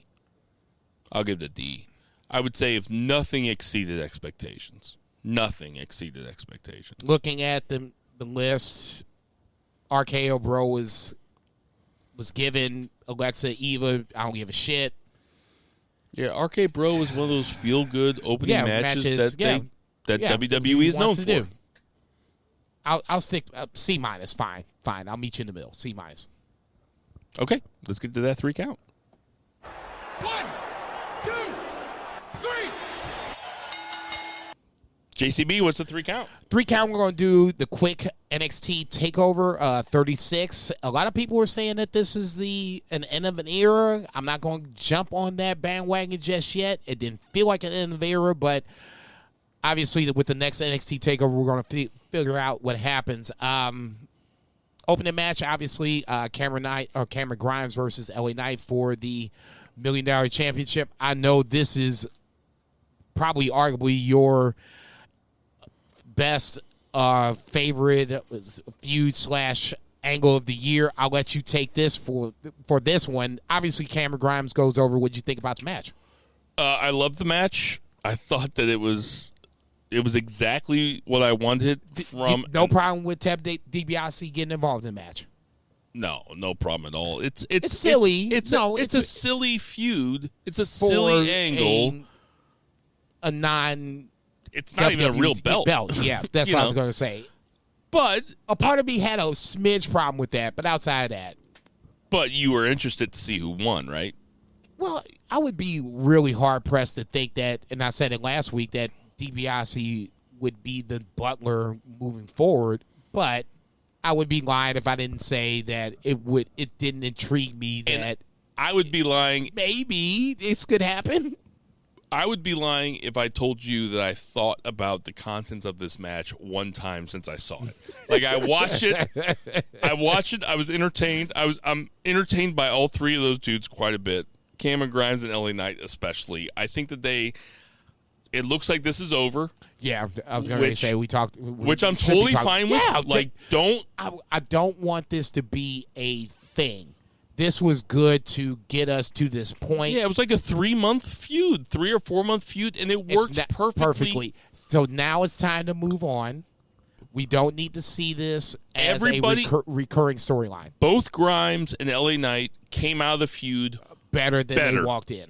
Yes. Agreed. And totally agree. And that's exactly what you want. That, dare I say, is perfect fucking booking. I totally agree. They look better than they were on the way. And then the end of it, to jump to Tuesday night, but when DiBiase hands Cameron Grimes the belt out of his limo, and he looks at it and says WWE replica on the back, and Ted DiBiase drives away with the real $1 million belt, and Cameron Grimes is stuck with the fake toy belt. Damn, Ted DiBiase. Perfect. Cherry, don't ever come back to this Don't ever come back to it. Ever. Totally. That's the best way you can. I actually audibly giggled because that's the way you should do it. It couldn't have gotten any better. Yes, it's been a tremendous feud. And that's great. With a tremendous ending. And we can move on so Cameron Grimes can move up, go for the North American LA title. Knight. Yeah, obviously, LA Knight's going for, in the mix for the heavyweight championship. It all made sense. You don't get to say that about feuds very often. Very, very few times where everybody wins. Everybody worked. Everything worked. Yes. It was good to see fucking LA Knight and Cameron Grimes get over. Everybody wins. It was a nice, fun feud where nobody has to, what's wrong with these? No, everybody gets over. Perfect. 100%. All right, so next up we had Raquel Gonzalez versus Dakota Kai. I was a little surprised by this one. Raquel Gonzalez goes over. Really? Yeah. Were you? Well, I picked Dakota Kai. Well, I mean, I picked, Karrion Kross when I knew Joe was going over. So, I mean, neither here nor there. To me, especially towards the end being the biggest point, I didn't think there was any reason why Dakota Kai was not going to lose this match. Raquel Gonzalez is basically a babyface at this point, so now you're positioning her against when we saw on Tuesday, Frankie Monet is the first to step to the plate, so that's cool too. Well, the second in this point. The match was not really that good. Let's just call it for what it is. It wasn't that good of that match, but ultimately it sets up. But why do you think the match wasn't that good? Raquel Gonzalez is green. Yes. Exactly. It's not Dakota Kai's fault. No. Dakota Kai has been there, done that. I've seen her in plenty of other places where outside of NXT, she's done her deal. And this is why I wanted Raquel Gonzalez to be the heater or the bodyguard, whatever, play the position of Reba to Britt Baker for a while. Is that I wanted her to get these reps before you put her in this spot. When Kaylee Ray popped up, I was like, oh, shit, your ass is in trouble. This is the one that I want to see because I was watching NXT UK before the pandemic happened, and then the pandemic happened, and I stopped watching it, and then she had these great run of matches that I missed. Now I'm like, okay, she's on something I'm watching regularly. You in some trouble. Yes. Kaylee Ray is the one that I want to see as the champion. To me, now it almost feels like Raquel is a placeholder to where Kaylee Ray is on deck ready to take her out. That's the thing. That's the reason I picked Dakota Kai is because I thought Raquel Gonzalez was kind of a placeholder to tell the story for Dakota Kai, which I thought would have been good booking. It would have made sense because now you have Shawn Michaels, Diesel. Shawn Michaels like, no, man, you are not just going to usurp my narrow ass. Fuck that. Okay, you got to wait in line like everybody else has done. Right. It just didn't make sense because now it feels like Dakota Kai's on the way up to, I don't know where she's going to go up to the way up to because Toni Storm hasn't even been on TV for weeks. Asuka hasn't been on TV for weeks. So now all of a sudden now Dakota Kai's going to go up to the main roster. Waste of time, waste of fucking talent. Would you say that those two ladies have been on the side of a milk carton? A milk carton? Shit, I was about to say, is America's Most Wanted still on TV? Your boy should be out here. If you see these women, it's at the end of the day, I really wish they would do more for the women's division on NXT What's that dude's proper. name? John Walsh? Tom Walsh. No, not Tom. Is it John Walsh? I think it's John Walsh. You're right. I'll go with you. It's John Walsh. Walsh is the right name. John sounds right. I'll go with John Walsh. He's still alive. I wonder if he's still alive. I mean, that's a thing. Is that not your gimmick? Not really. I was just like, do you think anybody under the age of 30 knows who John Walsh is? No. Do you think anybody under the age of 30 knows who Judge Wapner is? Hell no. Hell no. I remember Rain Man's on Netflix, and I kind of watched some of Rain Man the other day, and he was talking about Wapner, and I was like, man, I was like, I bet nobody knows who Judge Wapner is. Great movie. Judge Judy kind of took that over. Anyway, I agree. Kaylee Ray is the one to take it away from Raquel Gonzalez because Kaylee Ray is the real deal. She should cut her hair. She looks like a hippie. Go back to Woodstock. See, come on now. Hippie. Let that girl go, man. Let that girl go. She gonna wrap up Raquel Gonzalez in some knots. Let's talk about the one. This is the match. This is the match. This was my favorite match of the weekend. I'm sure it was your favorite match of the weekend. Easily. Which was Ilsa Dragunov versus Walter in a rematch from last year's Beefer Award winner. Did that? Yeah, it did win the Beefer. God damn, dude! This one. I mean, it was my favorite match of the year. If this wins back to back, have we had back to back Beefer Award winners in anything? No. Oh, maybe Roman Reigns. We do Well, call the Roman Reigns, we do call the Roman yeah, Reigns promo of the year. Yeah, okay. Which is pretty funny. Because he's kind of a shit promo. Right. Well, he's gotten better now. But then it was just like, dude, stop. Get this man away from the mic, please. Like he won 2 promos of the year, 1 by not talking and 2 by beating cancer. But no, he said this is my yard now. He said it's my yard now. Yeah, he wasn't completely silent. That's right. Come on, man. Let's get this man credit. But anyway, Dragunov Walter was a banger. Just, I wouldn't say it was better than the first one. I have to see them both, but I mean, it was a lot shorter. I think the first one was like 44 minutes. It probably was shorter, but I'll just say this: to me, the difference between the two matches is when you kind of knew that Dragunov was going to win when he got back up and you saw Walter in the distance and Walter was already standing up. And I can't remember what Walter did, but you saw Dragunov got up and he kind of, slowly turned over and looked at Walter, and Walter was looking at him like, holy fucking shit. I just did, in Walter's head, everything I could possibly do to drop Dragunov, and he's still getting up. Take the submission portion of it. That was the cherry on top of the cake. I just expected a pinfall. He's tapped Walter out. That, to me, signals that Walter should be done with NXT UK and at least be on the way to NXT, if not to the main roster. Great fucking match. And it should be on the short list of match of the year. Totally agree with everything you said. Walter tapping out was legit shocking.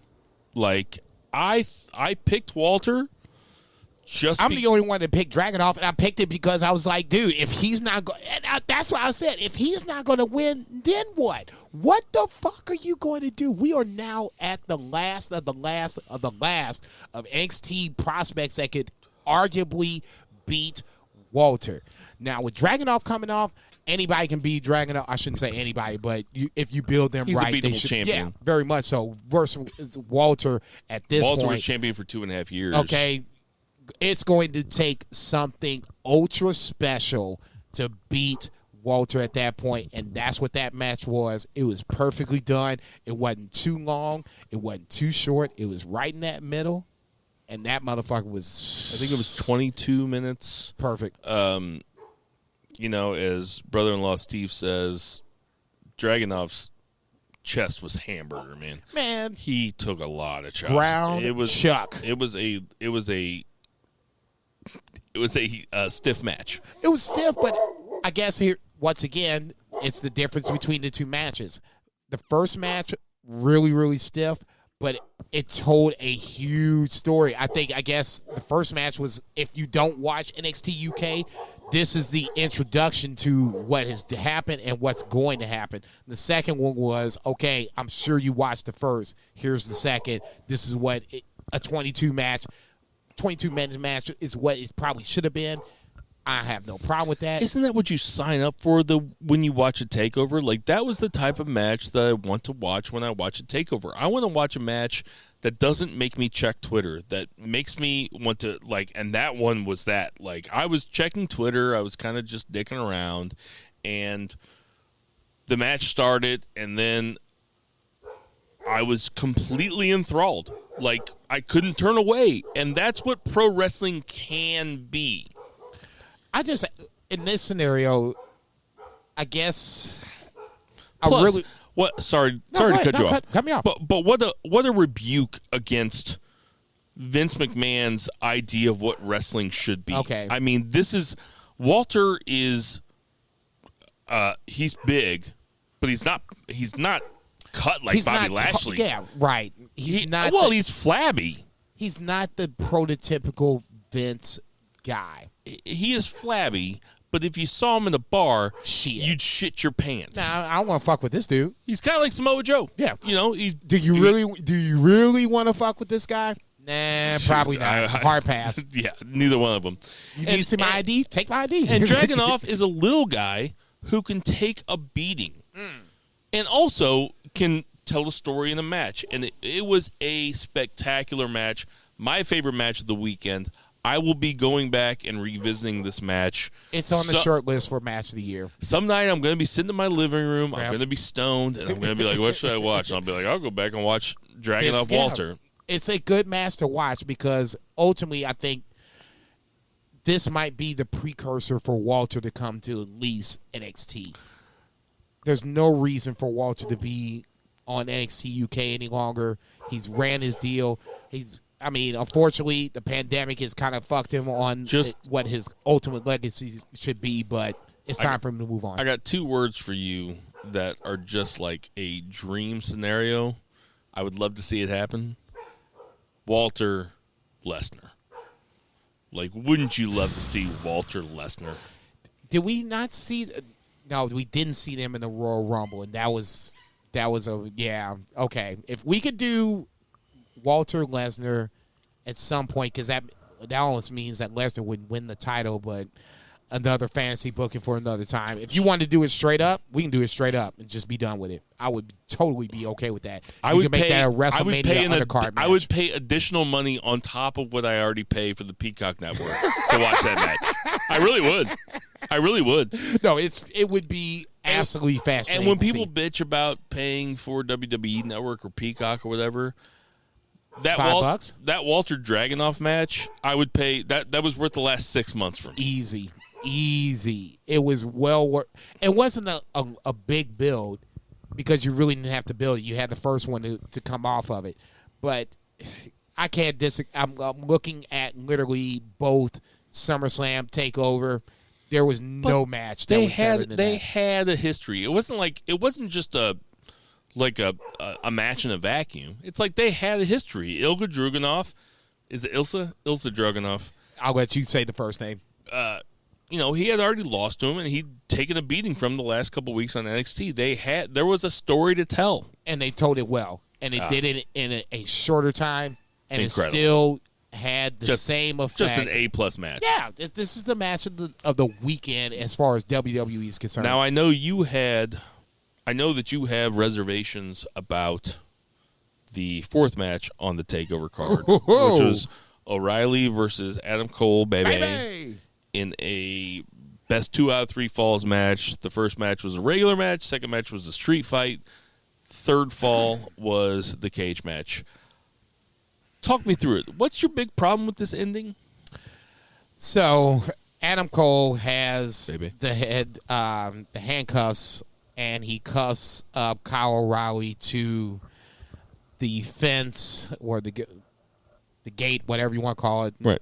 And Kyle O'Reilly basically has one hand. I have a really hard time understanding how Kyle O'Reilly not only captures Adam Cole, baby, in a heel hook, but then puts it into the point where, and I've never done WWE. I had a couple fights in life, won one, lost one, but I've never done MMA to this scenario where I can understand this. So this is where looking at it, immediately I had a problem with this because just looking at it, Adam Cole should have the advantage. He has a one-arm Kyle O'Reilly at his disposal. I can do whatever the fuck I want to do to you at this point. So I have a hard time understanding how Kyle O'Reilly gets him in this heel hook. And then on top of it, he like cinches this sumbitch in, and then Adam Cole taps out. Okay. So obviously we all know Adam Cole, baby, is possibly on the way to AEW. Probably a safe bet at this point. If this is the way he's going to AEW, damn. I mean, at least have the banger match of Kyle O'Reilly's life, put him over versus this. So this is what I thought your problem was, but I guess I don't understand. Is your problem with NXT for doing a burial on the way out? Because it doesn't really seem like a burial. Or do you think it's Adam Cole sandbagging because he's going to AEW? I think it's a burial on the way out. I think it's the same thing that happened to Karrion Kross after he lost. The CWC definitely let him know on the way out the door that he was not necessarily the most respected champion that they had. That's bullshit, by the way.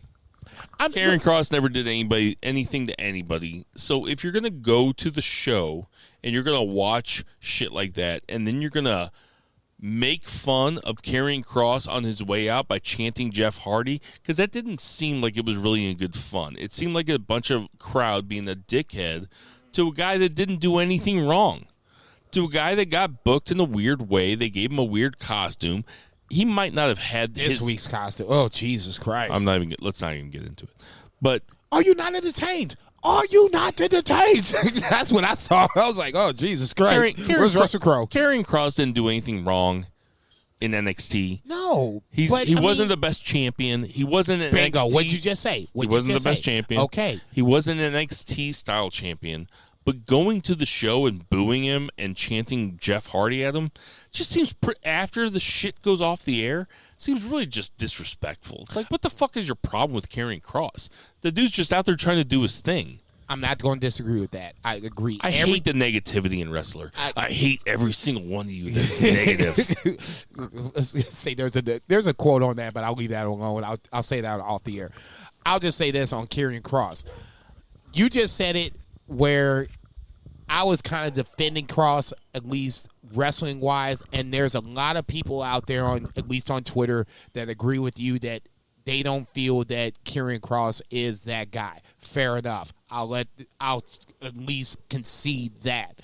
The way that they did Kross on Raw, I think, is the biggest fucking problem.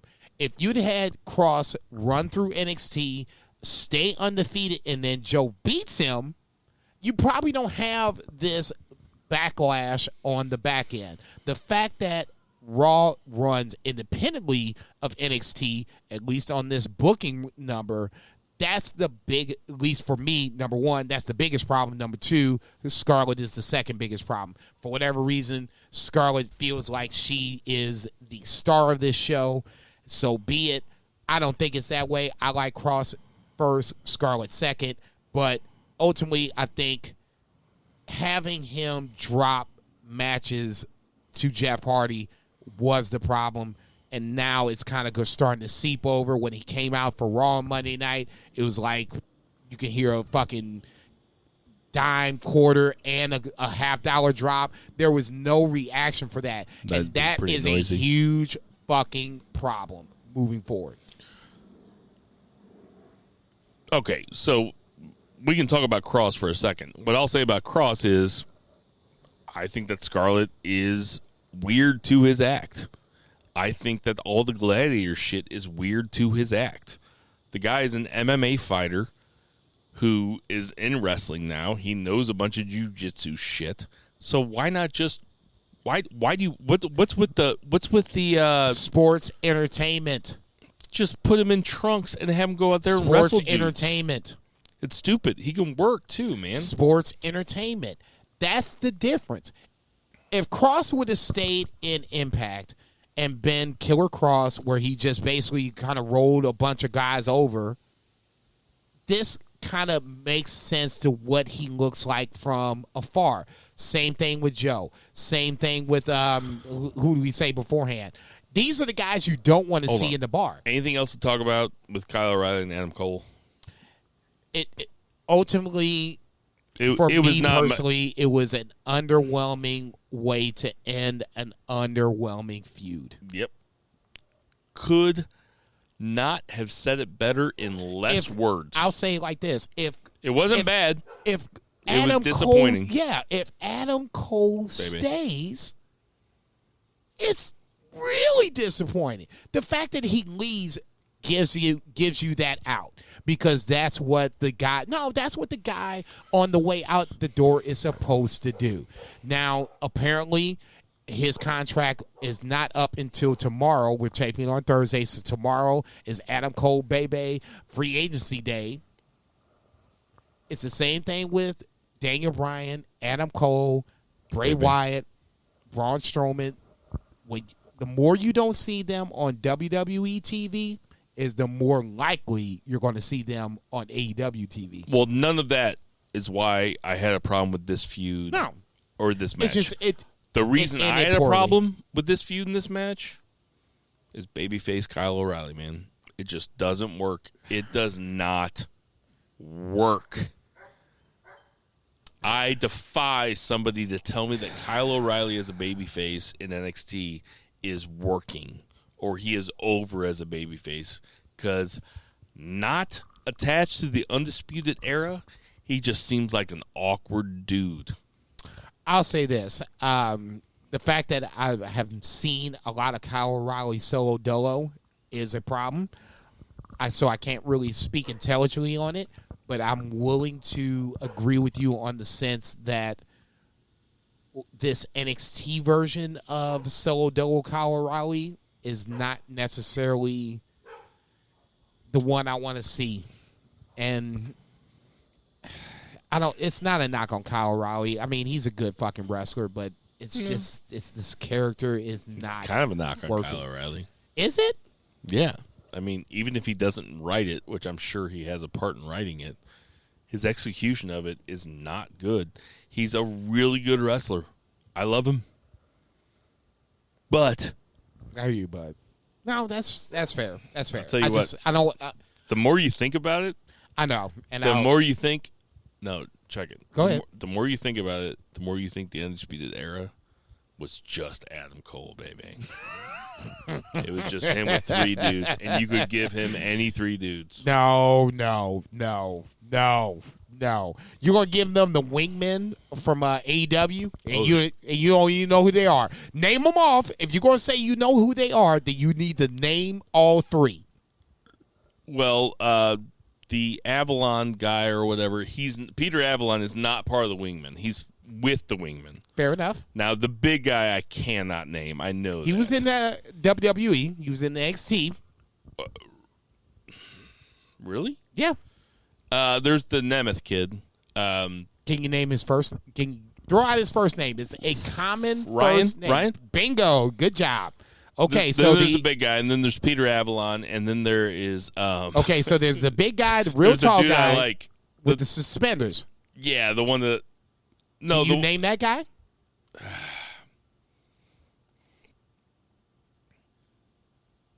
No, I can't. J.D. Drake. No, I never would have got that. That's who it is. I know. Yeah, I was getting ready to say, if you pull that one out your ass, I'll give you all kind of respect. No. Okay, but that's what I'm saying. You can't pull these guys out and put them behind him and make this shit work. Oh, I think if you had those three, listen, I'm not taking anything away from Kyle O'Reilly, Bobby Fish, or Roderick Strong. One of the best factions. I'm going to say, though, out of those four guys, only one of them had character. It was Adam Cole, baby. Agreed. The other three, no, they might as well have been tree trunks. See, you ain't shit. I agree with that. They can wrestle. Any thoughts about the main event? The main event outside of what we just kind of talked about. I thought that Joe was going to win. No. What's next for Joe? I guess there's the next Pete question. Dunne. What's next for Joe? I think that Joe's a transitional champion to get to Pete Dunne. Okay, so It makes more sense. Joe shouldn't carry it. Okay, so Pete Dunne, as far as I'm concerned, might not be under contract. This might be another Adam Cole, baby. No, look, I know you giggle. Look, Really? I get it. Pete Dunne apparently has a contract that might expire. WWE is just letting these dudes slide, and they're fucking putting Odyssey Jones in matches. Like, what the fuck are they doing? Did you not like the Odyssey Jones Carmelo Hayes match? Let's go to Joe Cross. I liked the match. It was fine. I expected Joe to go over, which he did. It was a good match. I like the way both those guys work. I don't hate Cross as a worker. He's just he's not an NXT champ. He's not the dominant NXT champ that they try to put him over as. Right, but NXT champs are Gargano, Ciampa, Adam Cole, baby. I'm talking work rate. You know? That's what I want. That's why I want to have an NXT champ. Okay, so real quick, because you weren't here for last week's. So if this is more so of a Carmelo Hayes, Odyssey Jones kind of NXT, are you on board for that? I'm definitely down with Carmelo Hayes. I'm definitely down with that tall guy that attacked Kyle O'Reilly. Is that Duke Hudson? Yeah, I'm definitely down with that guy. That was I really liked that segment with him and Kyle O'Reilly. Talk backstage or whatever. Yeah, it was pretty intense. I just think Odyssey Jones is green as fuck. Like, I don't know why he was even in that match. Like, Jesus Christ, he's like 6'8". Yeah, 450. but it was such a limited match, and like not really anything ever happened. It was kind of like a Cena Reigns match. You know what I mean? Uh-oh. Like, but no, like, yeah, I think Carmelo Hayes is cool as fuck. I think there's a bunch of people in NXT that I'm interested in watching, that I'm excited to watch. Like, I think Hit Row's fucking great. Yeah, obviously. Okay, now let's talk about that, because I'm always going to watch Ciampa. We're going to spill into... Well, that'll be the intro. That'll be the end of our 3 counts. 1, 2, 3. Odds and ends, baby. Let's spill into odds and ends, because we're talking about NXT. We talked about Hit Row. Hit Row had the main event on Tuesday, and then had Elektra Lopez come out and kind of even the odds a little bit on that main event. I guess go ahead and talk about it. I guess, what did you think? Let's go with the main event. Is this a good thing that you have Elektra Lopez coming out? And yes, I think, for me, I think it's a good thing for everybody involved. I think that Swerve and Escobar have been wrestling forever. Like in the feels Indies. like. Yeah, they've been wrestling forever in the Indies. Apparently, they used to. Oh, they used to ride. They used to ride together and shit. Like, they're boys. Hit Row is hot as fuck, and Legado del Fantasma is a great heel faction. If you're gonna have Hit Row with 4 people, 3 guys and 1 chick, then you might as well have LDF with 3 guys and 1 chick. Elektra Lopez. Totally Top Dollar down had with a nice little hot tag, and I know I've been Top Dollar's the dude. I know I've been a little down on Top Dollar, so let me go ahead and give him his credit on this one. Thank you. His hot tag was the difference in this match, and it got me back into this match. That feels like you were giving me credit because I've been right about the guy the entire time. No, not all the time, but just this time. Rich Holland beats Timothy Thatcher. Great match. I mean, not a great match. It was Rich Holland's best match because Thatcher is yeah. It sets up a whole lot of other things going on with Thatcher versus Ciampa coming up in here in a little bit. Pete Dunne, not Pete Dunne, but Danny Burch came back, so you got Burch and Lorcan coming back. So, I mean, if LDF is not the top heel faction, as long as Pete Dunne stays, and that's the caveat to this, Pete Dunne has to stay. If Pete Dunne stays, then that Pete Dunne, Rich Holland, Lorcan Burch faction, that's nice. I like that shit. Looks like we're getting an index wedding here. Oh shit, in a couple that weeks. shit's getting ready to happen. I can't wait. That's gonna be a train wreck. What's the last wrestling wedding we had? It was Kip Sabian. Sabian and Penelope Ford on AEW, and obviously. And what was the one before that? Because we've had like 4 or 5. There's like one a year. Wrestling weddings. I am on record for saying I love wrestling weddings.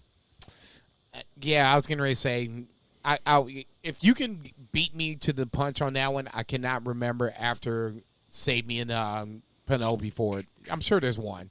There's always one. There's got to be one. Yeah, but I honestly, I cannot, even if I hadn't had 2 or 3 drinks. Oh, Lashley Lana.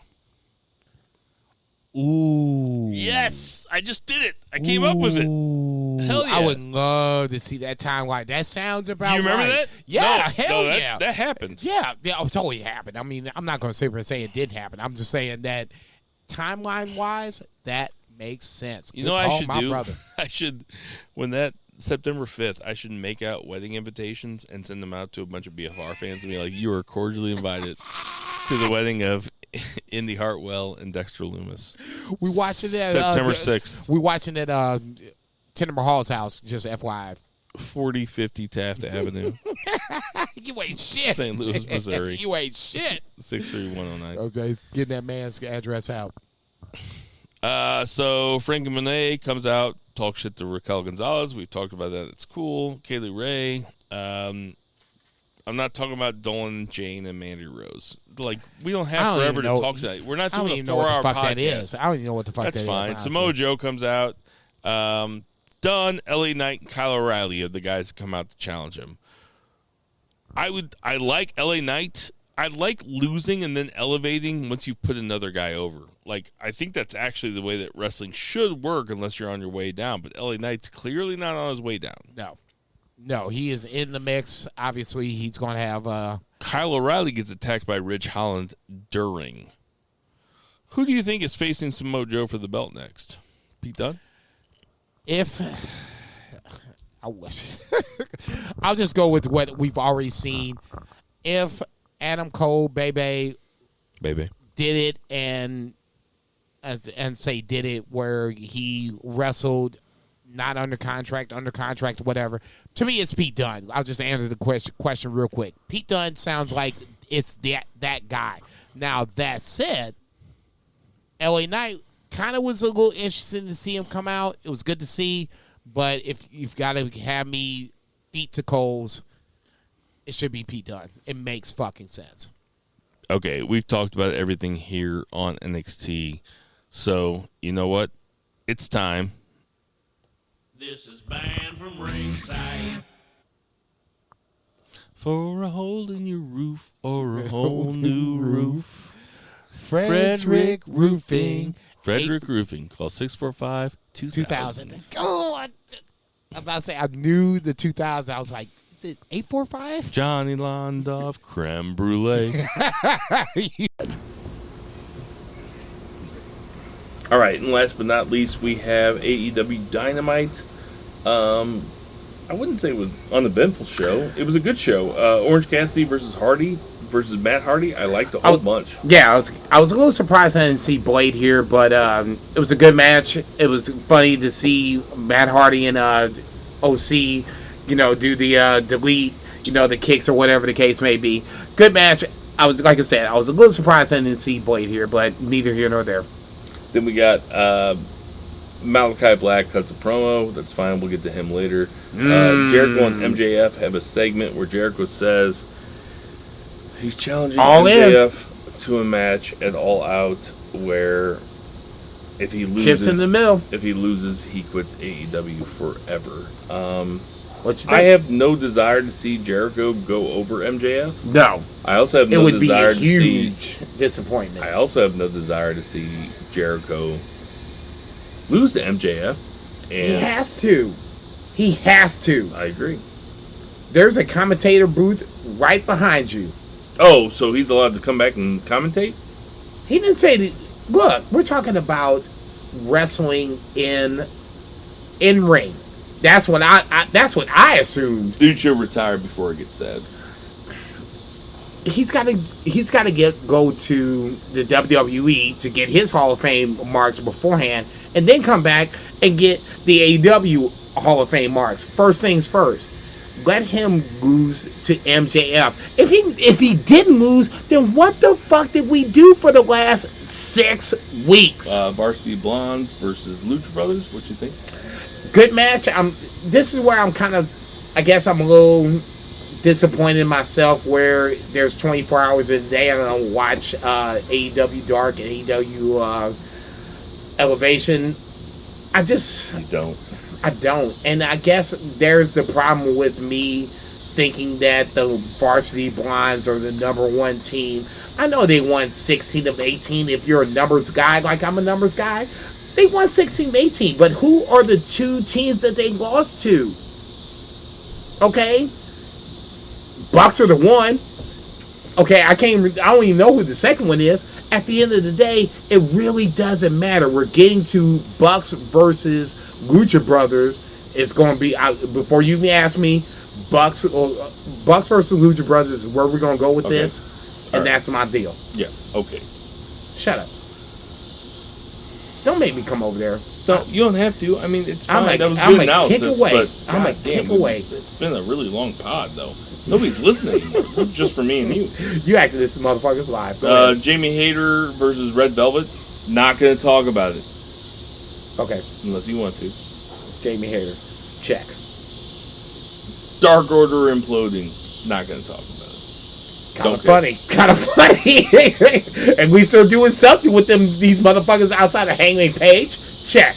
Can I just say about the Dark Order that it sucked since the word jump?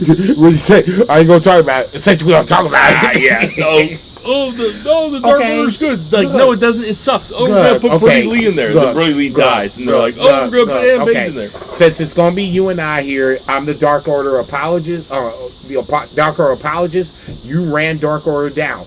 I'll just say this: I'm not going to sit here and say that you are right.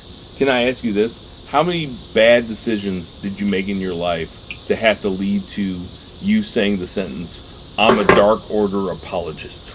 Jesus Christ. Thousands of bad decisions? Guilty as charged. I'll just say this. I'm a Dark Order apologist. Yeah, I was. I'm not now. They at least have them with a storyline that we can work off of. Still not a fan of it, but it's better than what they were doing. Like a dude driving around with a Ross Perot sticker on his station wagon. I remember Ross Perot running for president. I was alive for that. We're old. Okay, so CM Punk cuts this promo. I think the most notable thing about this promo is that he teased Daniel Bryan. I kind of wonder whether or not Tony Khan would have been happy with that. It was not approved. Okay, doesn't seem like Tony Khan would have been. Yeah, I was getting ready to say when he said it, I was just like, "Holy shit, he just said it." I literally tweeted it. I was like, "Oh yeah, this is Daniel Bryan saying, AEW confirmed or whatever the case may be." Yeah, it's not the biggest deal in the world. It's really not because it's not like it's a surprise. Okay, CM Punk at this point is not a surprise. Daniel Bryan. It was cool when he said it. Yeah, but it was plus, in the moment, and it all worked itself out. Whenever Daniel Bryanson comes out, it's going to be a surprise. And what do you think comes out? Is it before? Okay, since you're a bettor, and I know how you love your betting. I do. Football season's coming up. Isn't it though? God, I can't wait. Okay, let's go. Let's go. Let's go. AEW All Out is the bet line. Over under for Daniel Bryanson? Before or after? Obviously. After. Okay. Better choice of words. Better choice of words. Okay, yeah, because it's a week away. No, it's 2 weeks away. I don't know why you keep saying that. Is it 2 weeks away? No, it's a week from Sunday. Okay, that's what I'm saying. I mean, damn. That's what I said. 2 weeks away. Right. Better choice of words. If we have to go over under on a October, does Daniel Bryanson show up on AEW television later? We're taking the over on Daniel Bryanson showing up on AEW. Yeah, I'm thinking sometime around like New Year's. Really? Yeah. They're gonna wait that long? That's my shot in the dark guess. I have no idea, no inside information. I only have a few sources within WWE We all and do. AEW. We all know. But JOF. I've checked with my sources, and I'm thinking it's going to be later. I think they're going to make us wait for it. They have to let CM Punk do his... They have to let him run through shit for a while, man. They are... Here's the thing. Adam Cole, baby. If you're a businessman, if you're Tony Bray Khan, Wyatt. right, would you just go week after week after week with these guys and then have it all become... Buddy Murphy. Hold on.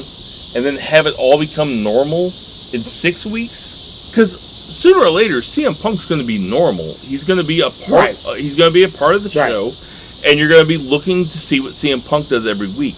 But he's going to go over Darby Allin. He did a great job of putting Darby Allin over. Yeah. But he's going to go over Darby Allin, and then it's going to be okay. Well, now let's see how they book him, because that's really what it's about. Ultimately, how do they book him? Right. So if they book CM Punk right, then they cut. What's the end game? If you book CM Punk right, if you had to do it, what is the end game from this point on? What do you do? Well, give me a timeline, like in the next year. I'll give you 2 years. And that should be more than enough time. Well, he would have won the belt at least within his first year of being. Who did he beat? Who cares? No. Okay, thank you. That's what I was going to say. That's the difference between AEW and WWE. At this point, it matters who he beats. Can you not say that Adam Page should beat Kenny Omega? There should be nobody else. No, I agree with that 100%. Okay, so let's go with that. My thing is, here's the thing about Daniel Bryan, is that the dude doesn't mind being in a tag team. Like CM Punk he's a headliner. He's a George Clooney. You know what I mean? For sure. For sure. Ocean 12 was good, but I need to have my own shit. I need to have Batman. Daniel Bryan doesn't mind servicing the movie like Matt Damon did in the Ocean's movies, just to piggyback on your shit, because he played the nerd. He was very unlikable. I can do Jason Bourne on my own. That's how I think about Daniel Bryan. Daniel Bryan can come in and fit in anywhere. I agree. He would do cruiserweight shit if he had to. He'll do tag team shit. Can you imagine Daniel Bryan in a tag team with, let's just say, I don't know, Pac versus the Lucha Brothers or versus the Young Bucks? I mean, now we're talking. Now we're fucking talking. Let him go to New Japan first before you do some shit like that. And goddamn, my head just hurt. I mean, and really, like, what a really fun thing would do eventually in 2 years. 2 years. So you gave me 2 years. Yeah. You put Punk and Cabana together. Ooh, you dirty. You have Punk and Cabana face each other, do like a Timothy Thatcher, Tommaso Ciampa thing, where they hate each other, right? And then they start respecting each other again, and just use that work shoot to your advantage. Like, they have real history where they're not good as far as we know. Have you hugged it out? No, maybe so. No, I totally agree with that. That's good shit. Mox, Eddie Kingston, and Darby Allin face the Wingmen. Daniel Garcia comes in and beats up Darby Allin. Punk put over Darby Allin huge. I'm willing to admit that Punk and I have different ideas about Darby Allin, because I don't particularly like him, but I'm glad that Punk does. No, God bless you. What are your thoughts? You keep that same energy on Darby Allin, number one. Number two, Daniel Garcia. I don't get the Darby Allin thing. God bless you for it. When Edna starts rolling on a skateboard, let's talk about that shit here in a little bit. Over my Daniel Garcia is the guy, is kind of the wild card of this bunch. Now we're seeing him a lot. He has good matches. He had a good match with Moxley, even though Moxley, beat him on Rampage on Friday. Dan Garcia is going to be one of those guys that is going to be the next AEW guy that they get over. Right. I didn't even know who Dan Garcia was before he got here. I want to end on Christian Don Callis, but Gun Club. Get my scarf. I'm dead, dude. I mean, it was. You said that shit. I was like, what the fuck? Hold on. Let's come back to it. So the Gun Club, I guess that's Billy Gunn and his 2 kids. Yes, sir. Colton and Austin. Whatever. I mean, that's cool. They go over QT whatever. and company. QT Womp, is womp, womp. mad at. Okay. Paul Wright. Yeah. Let's talk about Move it. along. Dan Lambert is now associated with Ethan Page and Scorpio Sky. I'm cool with this. I need to see where this goes, because ultimately, if it's about Dan Lambert, I'm not down with that. If it's about the Men of the Year, I'm down with it. It needs to be for a tag team. okay, but it needs to be more about Scorpio Sky and Ethan Page versus about Dan Lambert. I mean, I'm hearing more about Dan versus the Men of the Year. All right, and the last thing that we're going to talk about before we get to Don Callis, not Omega, Okay. not Christian, Okay. Don Callis. Don Callis. But the last thing we're going to talk about is Malachi Black squashing Brock Anderson, Arn Anderson catching the Black Mass and then taking the Black Mass. A very, Lee Johnson comes out. It's not the main event that you want, but listen, if you're going to make a show exciting to watch every week, then the main event every week is not going to be the same thing. If you have to have Malachi Black versus Brock Anderson, go ahead and do it. That's cool. I'm cool with that. No, it's not even the fact of, okay, if you wanted to look at this card, you can have 2 or 3 matches as the main event. For me, this is a storyline continuation of Malachi Black versus the Nightmare Family. I jokingly said on Twitter today, it was like, the Nightmare Family's got so many fucking, enemies. It should be like the Legion of Doom. They should all get together and go against the Nightmare Family and just do that shit like Super Friends. And then Lee Johnson comes in at the end, and Lee Johnson, God bless him, the Nightmare Family is not an equivalent for Cody Rhodes. He's so much more over than the rest of them. Like, nobody cares if Lee Johnson comes in. But this is I'll admit, another. Lee Johnson came in, and I was like, well, yeah, he's Nightmare Family. Yeah. Okay. And that's ultimately what we're doing. We're going to run down the Nightmare Family until we get to the point where Cody comes back. Okay. Boom, boom, boom, and we can go from there. Ultimately, that's what I was saying beforehand. Buddy Murphy is being teased for Malachi Black. Why are we worried about Cody Rhodes? Cody Rhodes, if we're going to do what we always said, we just said 2 minutes ago, Cody Rhodes should be rolling over in the fetal position, kind of like Edna, I just saw like 2 minutes ago. Fetal position for Malachi Black, and then you should bring over fucking Buddy Murphy. You got Buddy Murphy, Malachi Black, 2 fucking former WWE guys. You have a great fucking feud with these 2 guys, independent of Cody Rhodes. That's how you should do that shit. Work that shit and be done with it. Give me the fucking pencil, goddammit. Fuck.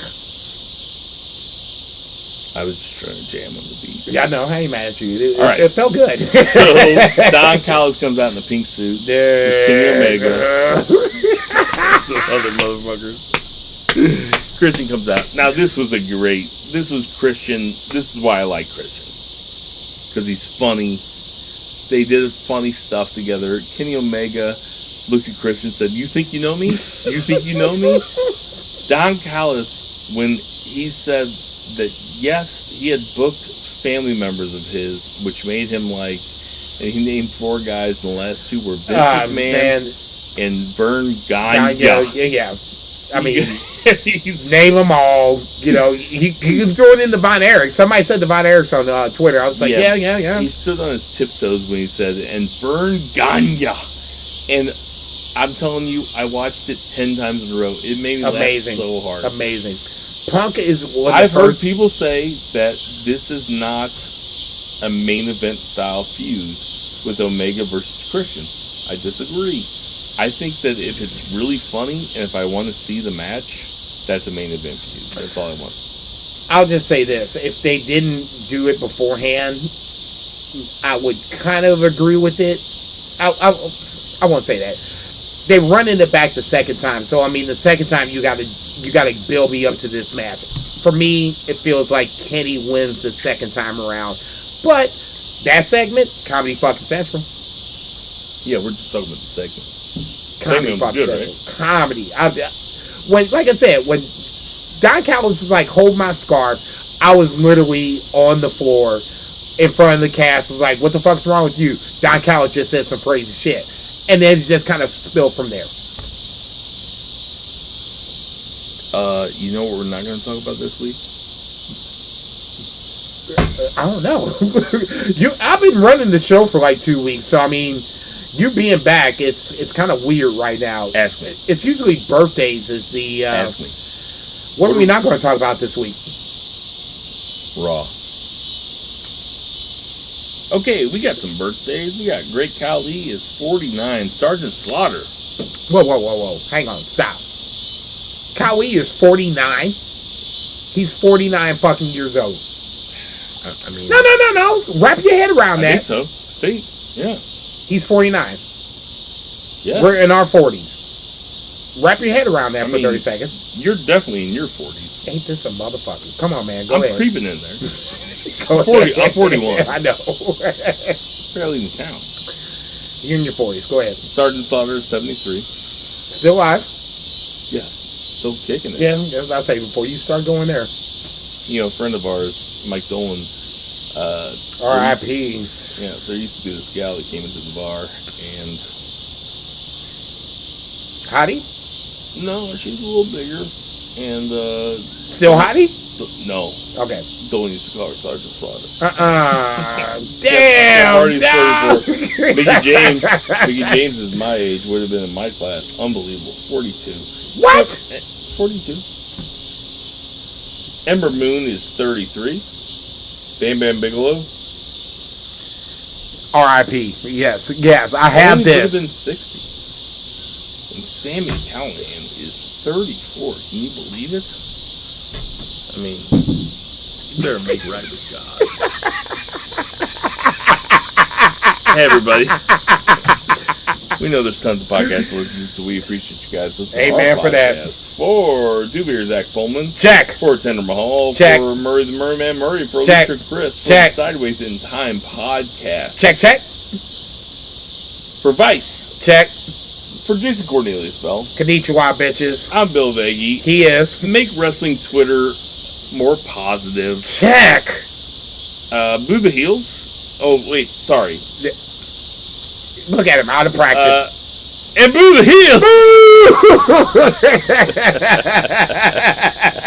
Heels!